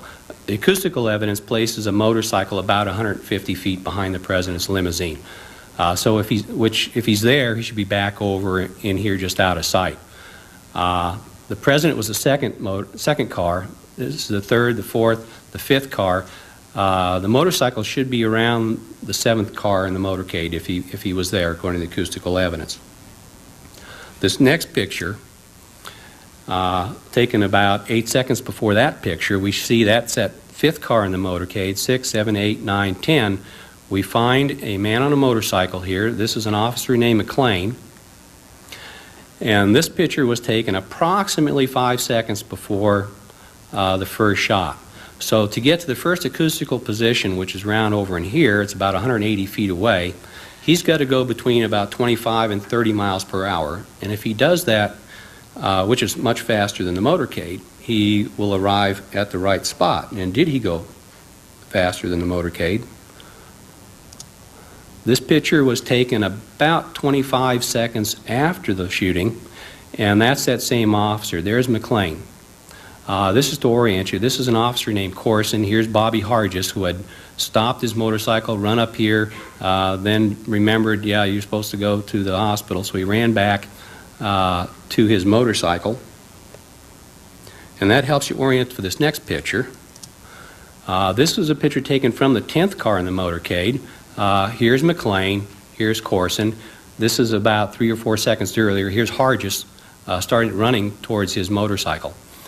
What this picture shows you, since it was taken from the 10th car in the motorcade, now remember McLean was behind the 10th car at the motorcade back at the intersection of Houston and Maine. So he has passed at least the 10th, 9th, and 8th cars. He's passed all these, so he's going faster than the motorcade, at least his average speed over that time. In fact, he's gone about 400 feet in the time it's taken this car to go about 200 feet. Now there's been some stopping and slowing down among these cars, so it isn't definitive, but he has passed up these cars at some point. It looks like he did pass them back on Houston Street. To summarize this evidence, these are the locations where the motorcycle has to have been for the acoustical evidence to be correct.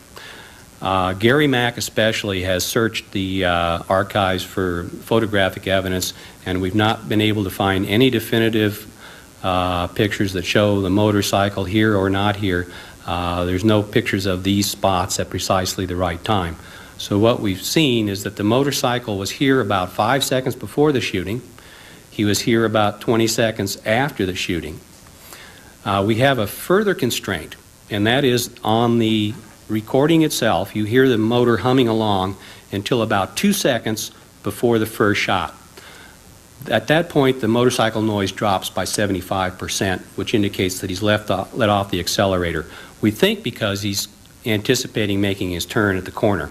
He then idles for about 30 seconds, which means we require that he goes faster here than after the shooting.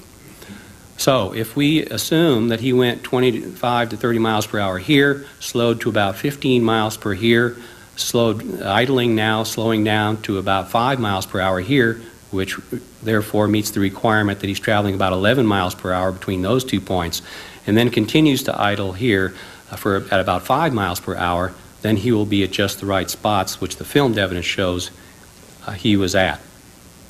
No other motorcycle in the motorcade could have been at the right place at the right time. Subsequently, McLean was interviewed, and he stated that he did have a problem with a microphone that would stick open.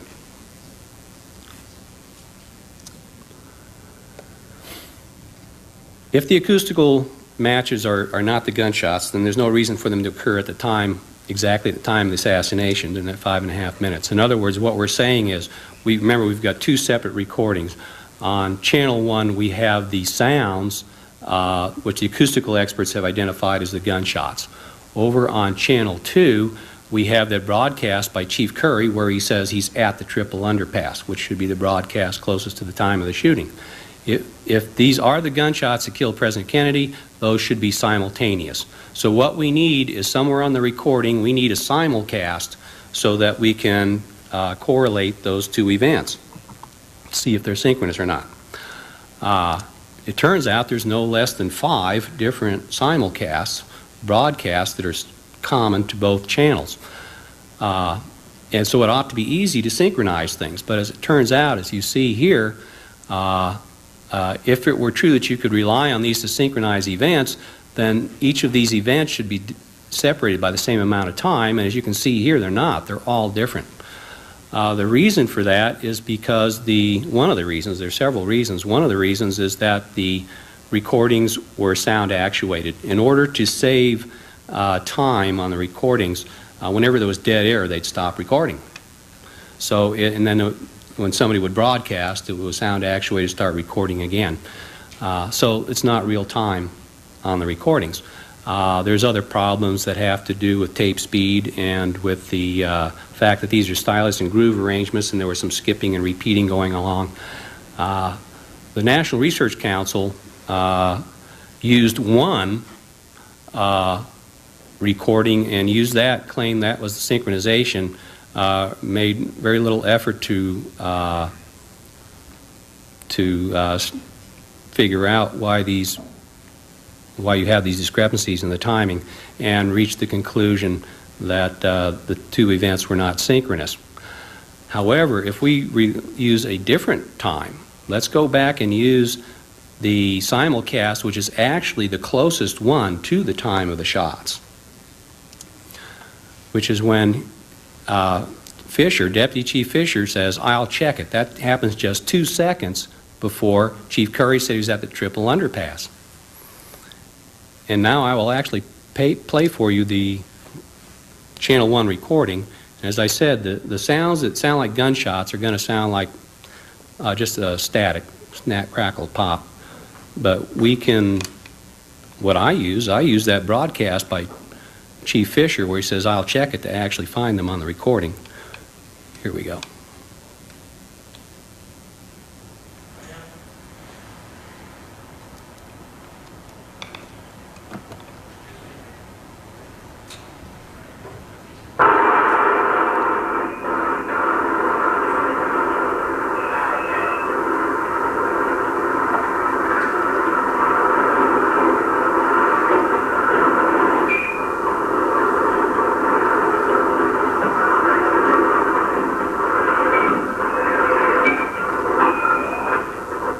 I'll play that again so you can hear that sequence again.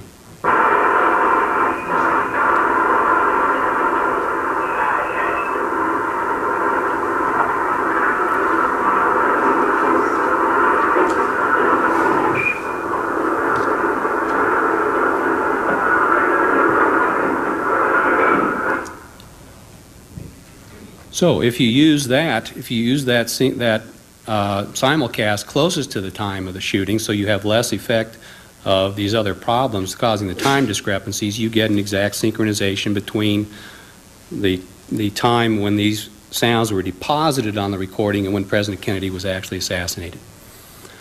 Now, the obvious thing to do is to take the audio and match it up to the video. Remember, you've got this obvious event at frame 313 where the President Kennedy's head is ruptured by the impact of the gunshot. Earlier, one of the problems is that we saw, trying to detect when anybody else was actually impacted by a gunshot.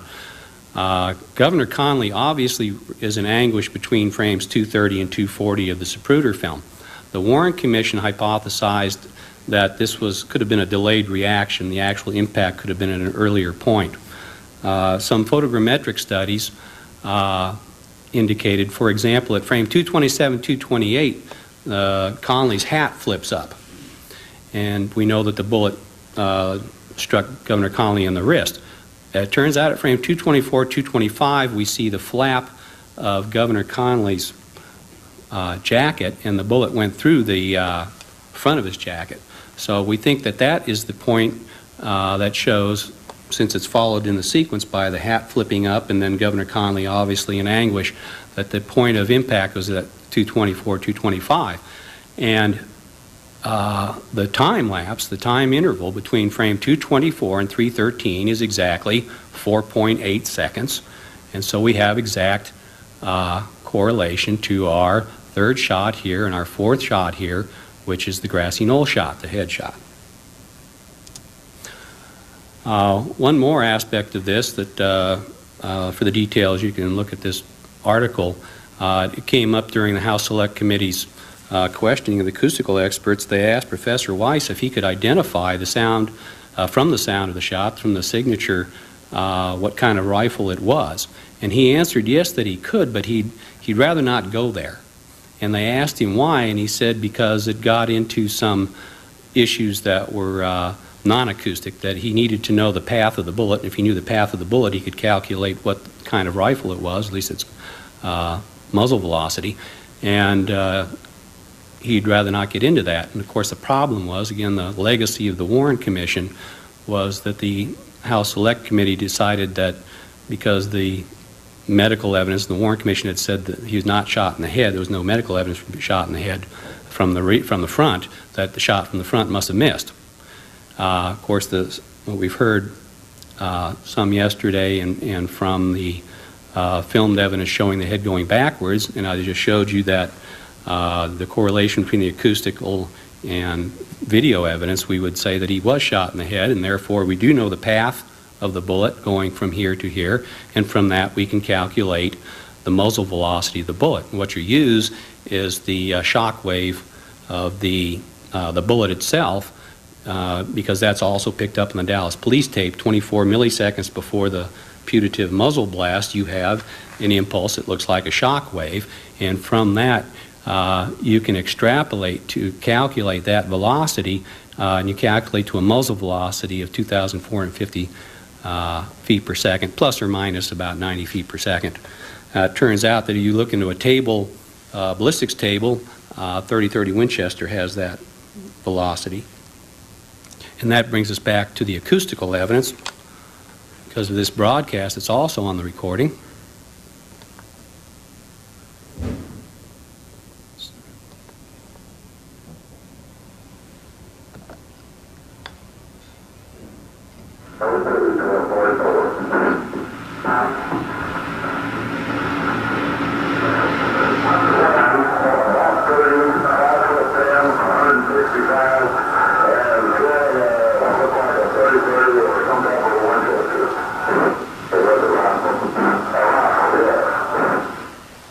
The Warren Commission didn't go into that broadcast. So in conclusion, summarize what we have. There are 5 sounds on the police recording that have the acoustical characteristics of gunfire. All 5 suspect sound patterns match to the echo patterns of test shots fired in the plaza. The sequence and spacing, the order in the data is what convinced the acoustical expert to conclude that the gunshots are on the recording. The sonar analysis by the second group places it on the grassy knoll. The degree of match is statistically significant. Films do show a motorcycle at or near at least the positions predicted by the acoustical evidence. That subject motorcycle had a microphone relay problem. The suspect sounds were deposited on the recording simultaneous with the assassination if we use the simulcast closest to the time of the assassination. The sequence of shots on the audio matches the video sequence of wounding, and the shockwave precedence matches to the muzzle velocity of 3030. And I thank you all very much for your attention.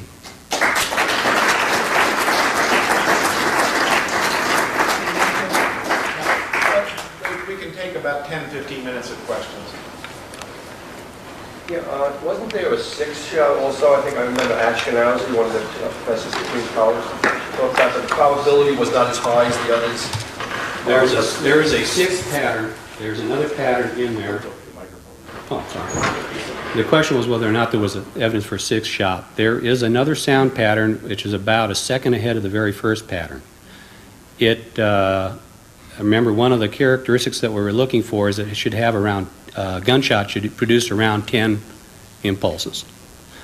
This particular impulse pattern only had 4. So it would fail the first criteria, one of the criteria. But then they put their brains to it and they thought, well, what if it was just a pistol? And therefore not as loud as a rifle shot, they would capture fewer echoes. And that's the reason that they fired, they had a pistol firing from the grassy knoll. Another reason might be they thought, the witnesses said that the rifle was sticking out of the window, but they thought, okay, well, what if the rifle for the first shot was withdrawn inside the windowsill? Might that have muffled the sound and produced fewer large echoes? So they did that also. They fired test shots with the rifle fired inside the building, and they did not get a match when they did the comparison to the test shots. Well, yeah, you could throw. Yeah, we're trying to deal strictly with the evidence that we have and test the hypothesis based on our observed data. Clarify that, would a silencer would affect the acoustical pattern? You wouldn't, yeah, clearly you would if you don't, you're not going to have an echo pattern if you don't have a big blast. Don, David Wimp has pointed out that the 313 is blurred. I think one of your really dynamite arguments is the swiftness with which that blur occurs. In other words, at 312, nothing has happened. At 313, you have impact on Kennedy's head, but you also have a blurred frame, which means that the Zapruder has moved his camera. And I believe your argument takes the form of showing that if one assumes a shot came from the depository, the shock wave would not be there in time to produce that blurring. Hence, this is a separate indication of a shot of a firing point much closer to Zapruder than the 6-floor window. Would you summarize your argument? Well, I think you did a pretty good job right there. But, well, for comparison, for example, the sound pattern at frame that corresponds to frame 224, there's also a jiggle about frame 227 that follows that, and if you make allowance for the speed of the bullet, the speed of sound, that's exactly, if a shot came from the book depository, that's when you would get the jiggle. So that corresponds. Conversely, the jiggle occurs much too fast to have come from the book depository. But if you simulate a shot from the grassy knoll, then the timing is just right. Was the Dow tax building taken into consideration?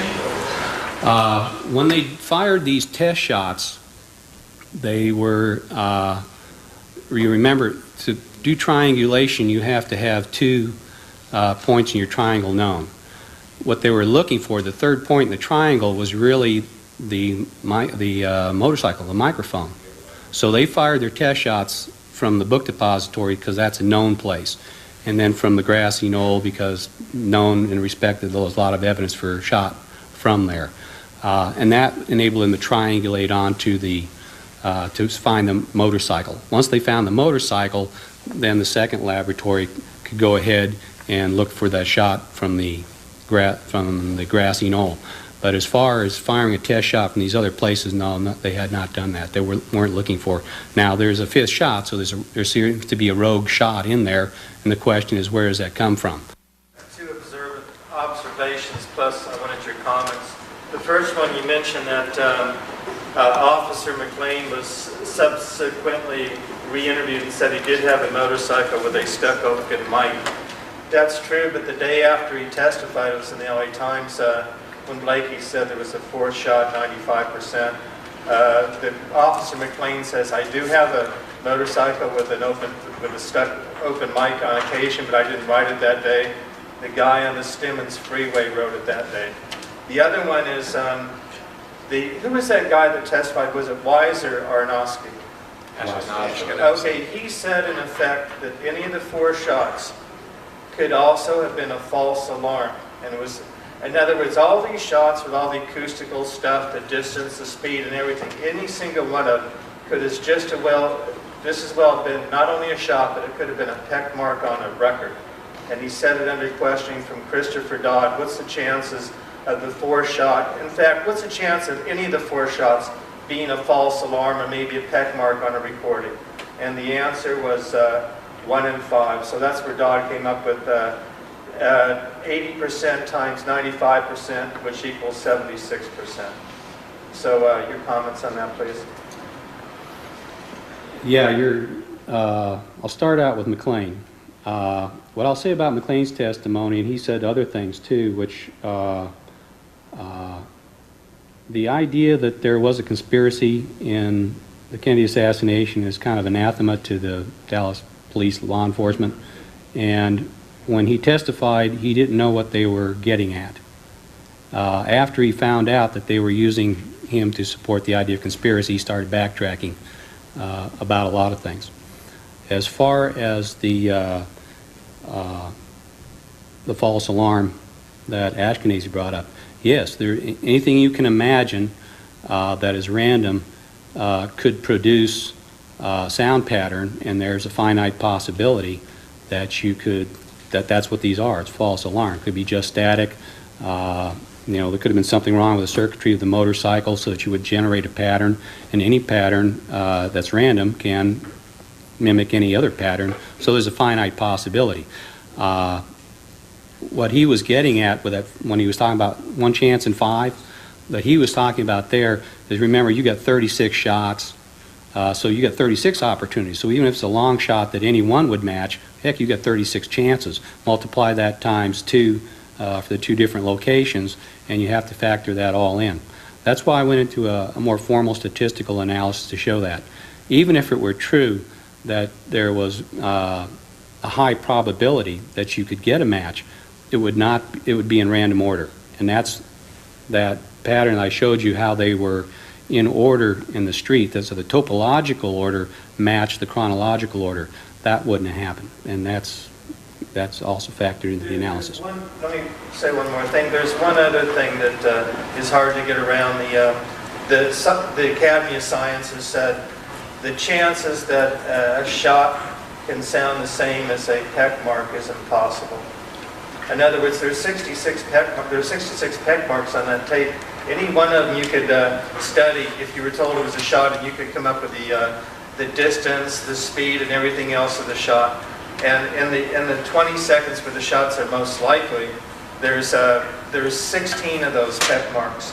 And the National Academy said the idea that the peck marks and the shots sound exactly alike is impossible. How do you get around that one? Your comments, please. I'm not sure what you mean by a peck mark. I think you're talking about... Peck marks are when somebody was transcribing the recording. Oh, put scratches on it. Yeah, and they keep turning the needle back, and it makes a peck mark. That's what all those 66 sounds and static are on the 90 seconds recording, and there's 16 specks of static on the 20 seconds where the shots are most likely. Okay, I think you're talking about the static marking rate was about 8 per second. Maybe that's what you were getting at. And of course, they were eroding the tape, and you're getting scratches on there. But we're talking about impulses that are apart by milliseconds. So you're not going to create 10 peck marks within a space of 100 milliseconds. Well, any of those 66 peck marks, if the scientists were told they were a gunshot, they could come up with the type of weapon used, the location of the weapon, and the speed of the bullet. If they assumed that any of those 66 peck marks were gunshots. Well, you've lost me, because I don't know what you're talking about, because what you're saying there has nothing to do with what the acoustical experts were looking at here. You know that Robert Blakey said this in an interview. He says, we could not determine any of the shots from those sounds. We used a 10-point system that had nothing to do with acoustics. It had to do with the location on the tape and the location between each peck marks. And we used a series of 10, which is not scientific at all, but is based on where the shots would be most likely to be. We took those peck marks based on a series of 10, and we put those for acoustical analysis. So they're doing an analysis on assumptions based on a series of 10, which is not scientific. What you're talking about has absolutely nothing to do with what the acoustical experts did. And I've spoken to Blakey a number of times, and I've never heard him talk about peck marks or whatever you're talking about. Have you heard the recordings? Can we have a discussion afterwards, or people get other questions? I mean, it's fair. I mean, you had about 6, 7 questions. Yeah, if anybody wants to debate with me, I'll be here. You referred to the jiggling of the camera at, I think, 224, as well as at the time of the fatal shot. 228, sorry. 227. I thought that actually it was even better than that the analysis of the film, picking out the places where Zapruder jiggled the camera, matched up, the places where he jiggled the camera matched up with almost all of these impulses. Am I mistaken about that? No, they do, right. They did. But you lose some resolution the further you get back, because the only places I know where you can actually pinpoint where somebody actually gets shot on the film, yes, so that you know you have a shot, is where you see Conley get hit, and where he flaps his lapel, and where... But I think you're underestimating the significance of that, because we're talking about a totally independent source of evidence Sure. showing the same sequence of time points. That's the right. chances of that happening randomly are A visual confirming the audio. Exactly. Yeah. Right. Yeah. Now, my second question, if I may, there's recently been a story that there's some digitation and cleaning up the tape going on. Do you expect that to improve our knowledge about this at all? I wouldn't expect it to add much to the acoustical evidence per se. What it might well do is give us a better context in terms of timelines, and because the problem is the different playbacks, again, because of these recordings were stylus and groove arrangements, whenever they play them back, you always get a skips and repeats. So all the known playbacks are different from one another.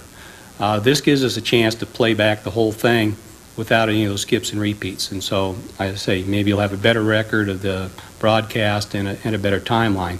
As for these, the impulses themselves, what you can't get around is as the fellow mentioned, this recording was not made for multiple playbacks. And so the more you play it, the more you erode the impulses that are there. So I assume when they put that laser down the groove, it's going to pick up the original divots as well as anything that's been added on there in the meantime. Don? Two things very quickly. Number one, which was the shot of the 5? Which was the one that was eliminated of those 5? The third. The third one. Thank you. And second of all, do you have Zapruder frame correlations for those shots, for the 5 or 6 shots? From memory, I believe it was 175, 202, 224, 313, and then add 0.7 of a second to come up with 325 or something in there. Thank you. Just to get a better perspective, were the 2 minutes before the time in question and 2 or 3 minutes after the time in question relatively acoustically flat as far as the baseline goes? In other words, was that 8 or 10 seconds more active acoustically than the previous or subsequent time? In terms of the large impulses, which they screened the first time, And the density? yeah, now they found one about 17 seconds after this cluster. There was it was about 30 seconds after, but it lasted for, I think, it was by itself and it was too long. And then towards the very end, about 5 minutes into the recording, there's another little sequence of large impulses also. So there is other places in the 5.5 minutes where you can find large impulse trains. But nowhere did they meet all 4 of those criteria except at that one place, 136 seconds into the recording. Immediately figured that the shot came from the opposite direction, to wit, the right front, to wit, the grassy knoll. So he, almost instinctively, drops his cycle and starts running up into the knoll area. And in later photographs, we can see him in that area. Next slide, please. Also, in certain frames from the Nix and the Zapruder films, we can see what appear to be, you see the white mass that seems to be moving rearward across the trunk. We can see what appears to be a mass of blood and brain debris moving backward off the trunk. And yesterday, Randy Robertson showed you what he believes, and certainly there's much evidence for, an actual fragment, the Kinney fragment, actually bouncing off the back of the limousine, or towards the back of the limousine. So it is indeed controversial exactly where particular fragments were found. But there seems no doubt that the Weitzman fragment was found to the left rear of the limousine. The actual location of other fragments is somewhat controversial. Now, all of this impact debris does not pinpoint a specific location on the knoll. Obviously, it simply indicates, to some degree, of a shot fired from that general direction. However, independent evidence from a whole variety of sources is not all over the place in the knoll. This is what's important. A lot of evidence, soft evidence, that is witness testimony, physical evidence found there, etc., points to a single location. And that's what I think is incredibly important. Other locations have been floated by various critics at various times, of course. At one point, David Lifton proposed a shooter in a tree on the knoll, and other critics endorsed a drain hole near the curb of Elm Street. Gary Mack and Jack White thought they saw in the Mormon photo a figure in a Dallas police uniform firing a weapon. But none of these other locations has stood up over the years. What is quite remarkable is the convergence of independent evidence around a single location on the knoll as the most likely location for a shooter. That location is on the stockade fence approximately 15 feet southwest of the corner of the fence. Next slide, please. Now, this is a view from Lee Bower's railroad tower, which overlooked the parking lot. This is a view towards, then, the stockade fence with overlying vegetation in that area.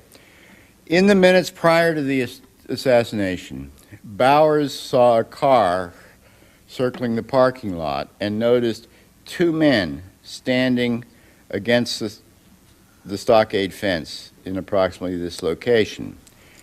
Now, Bowers used a strange term. He said that at the time of the shooting, were these two men there? Next slide, please.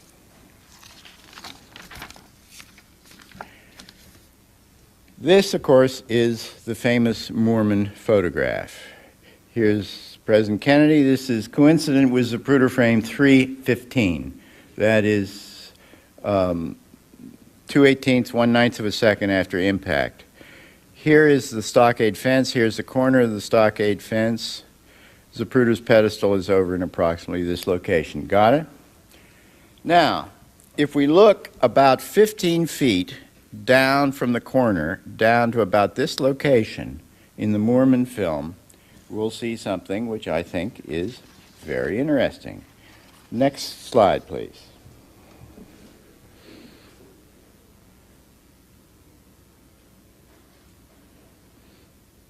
What's in, the focus is off.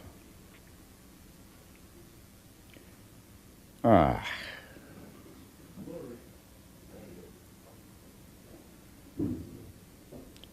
See what happens to us Luddites who use carousel projectors? Okay. Now, notice what we're talking about here. Here's the top of the fence, the top of the stockade fence. This shape here, I call an anomalous shape. In scale, it's a proper size to be the human head from approximately the mouth or the nose up. Notice this vertical shape.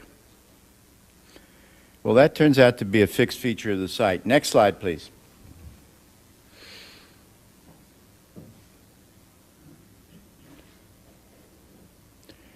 Okay.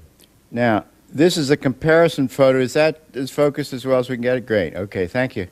This is a comparison photo that I took standing in Mormon's position in '66. It shows that this particular vertical form is, in fact, a fixed feature of the site. How about here, where this anomalous shape is found? Nothing. Next slide, please.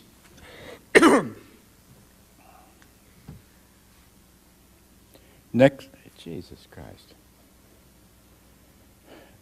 The vertical form in the background is the railroad tower in the background. That is, in fact, a fixed feature of the site. Next slide. Hey, can I ask, why can't we just do it from the... Can't you move closer to the...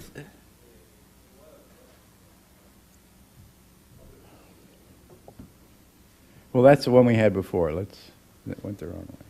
Jesus Christ. Okay. So here we are again. here's the shape. Taken 2/18 of a second. This photograph taken 2/18 of a second after impact on Kennedy's head.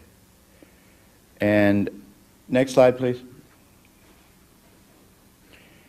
You see this shape? Guess who that is? I told Skinny Holland to go stand behind the fence where he and his buddies found all this material. So he went and stood behind the fence, and I went to Mormon's position and took his photo. It's that simple. That's how crude we were back in those days, but it does show something or other, right? Next slide, please. Here's the shape.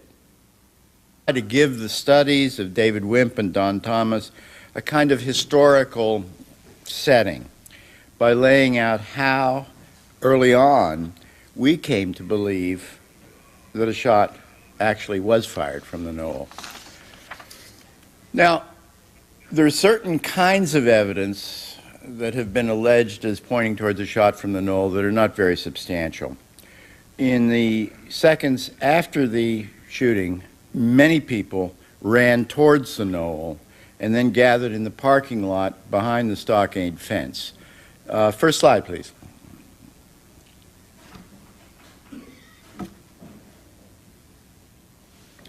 Well, there. You see Gene Hill running in that direction. This, you can see a stream of people. I can't do anything here. Okay, we got a problem with the main lights. Can somebody do something about it? How's that? How's that? Okay. Okay, you see the stream then of people across Elm Street and up into the knoll area. Next slide, please. And that's taken within 8 or 10 minutes afterwards, showing the parking lot, railroad tower in the background. Now, it's very unclear what, if any, probative significance this has. In the confusion of a shooting, if somebody begins running in one direction, a lot of other people will follow. Also, it's been alleged that ear witness testimony suggests a shot from the knoll. Obviously, some people clearly believe they heard a shot coming from the direction of the knoll. However, once again, if you look at experiments performed by the House Select Committee, it's quite clear that judging sound direction in Dealey Plaza is fraught with difficulty. There are so many echo-reflecting surfaces of buildings in Dealey Plaza that any judgment concerning sound direction is necessarily unreliable. Now, that applies to human perceptions of the direction of the shots. The dispersion of impact debris is something else. That is the dispersion of impact debris from the headshot at 313. This is a physical effect and does not depend upon a witness's perception. Bobby Hargis and Billy Martin, next slide. This is the Alkins film. We're riding the two cycles that are obvious to the left rear of the motorcycle. If you take the time to review what they told the Warren Commission, it's quite striking now. It's not just that Hargis was hit with some brain debris on his helmet and windshield. Both officers were covered in blood and brain debris. Their motorcycles, from their fenders up over the windshields, their helmets and their uniforms. It's quite striking, the amount of material that went in their direction. Next slide. Hargis, of course, is well known. There is Hargis having just gotten off his cycle. Hargis later told the Warren Commission that he was hit such a blow with this impact debris that he... Thank you. In the early days, there was no grassy knoll. I don't know what it was called back then in the early days, back in 64, 65, and 66. I don't think it had a name. It was just that area to the right front of the limousine, that area with grass and trees, the concrete structure that we learned to call a pergola, the pedestal from which Zapruder filmed the railroad yard with Lee Bowers Tower, the parking lot fronted by a wooden fence with overhanging shrubbery. Over time, this area became the focus of suspicion. After the motorcade's long run up Main Street and the short block on Houston, this area was a transitional zone, a mixed light industrial area of trains, automobiles, fences, and vegetation. What seemed more and more like the perfect point for an ambush. At some point or other, the grassy knoll, the name, the grassy knoll, was hung on this area. Today, that name carries a connotation of nuttiness.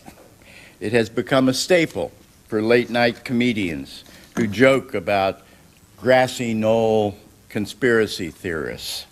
Such a conspiracy theorist is envisaged with wild eyes and long hair, railing to an audience about gunmen lurking in the shadows of the knoll. In a sense, then, grassy knoll theories are seen in the public imagination as akin to claims of alien abduction or of an UFO crash near Roswell, New Mexico. For people too young to remember the assassination, the term grassy knoll is more likely to elicit a smile than anything else. Well, this morning, I want to argue that there's a profound irony in this, a profound irony in the transformation of the name Grassy Knoll into a label of derision. The popular understanding of the term overlooks the fact that the evidence of a shot from the grassy knoll has become only stronger with each passing year. Later this morning, you will hear David Wimp and Don Thomas relate to you some of the latest research buttressing the claim of a shot from the knoll. The Warren Commission simply ignored the most explosive feature of the Zapruder film, the left backward snap of Kennedy's head and body under impact. David Wimp has carried out a new and intriguing micro-study of the split seconds around that instant on the Zapruder film, and his conclusion is inescapable. The only way that movement can be understood is to see it as an effect of a shot from the right front. My friend Don Thomas here will bring us up to date on his continuing study of the acoustics evidence, a study which proves the validity of the House Committee's conclusion that a shot was fired from a specific location on the knoll. So my role this morning is largely introductory. I intend to try understanding. He noticed what he called a commotion. Now, Bowers died a couple of years later, quite innocently in my opinion, and so we're left with no real understanding as to what Bowers meant by that odd term, commotion. It's a vague and ambiguous term, and we don't really know what he meant. All we do know is that whatever he meant by commotion, it happened there at the time of the shooting. Next slide, please. We do know what other witnesses saw at the time of the shooting in this general location. Skinny Holland was an old railroad supervisor, and he was there at the triple underpass at the time of the shooting. And if a railroad worker would come up and want to watch the motorcade from that location, Skinny Holland would approve them, and they'd be permitted to be on the overpass. At the time of the shooting, Skinny Holland and I think there are 4 other witnesses saw what Holland described as, quote, a puff of white smoke come out about 6 to 8 feet right out from under those trees. There.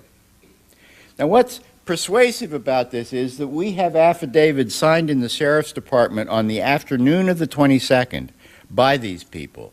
We have corroborating that 2 sheriff's deputies who indicated that they were told by railroad workers that they had seen smoke in that location. What's compelling about that is that these are a lot of people. They give their observations immediately, and the fact that on the scene, within seconds of the shooting, they told sheriff's deputies this. Now, next slide, please. Holland, this is Holland, a photo taken by me in '66, immediately, with his pals, started running in the direction of the stockade fence and knoll where they had seen this smoke. Next slide, please. This is the stockade fence in 1966, and this is the general area we're talking about here. They ran back behind the fence, and behind the fence, next slide, please.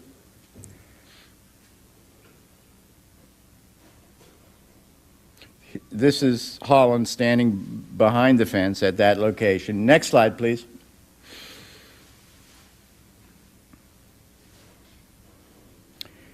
These are my notes taken contemporaneously with Holland on the site, and this is what they found. Here's the corner of the stockade fence, right? Corner of the stockade fence. He found these three cars parked backed up against the fence with their trunks up against the fence.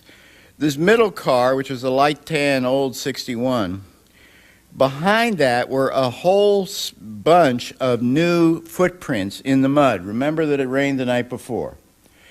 And there were cigarette butts scattered here and a few footprints in this general area.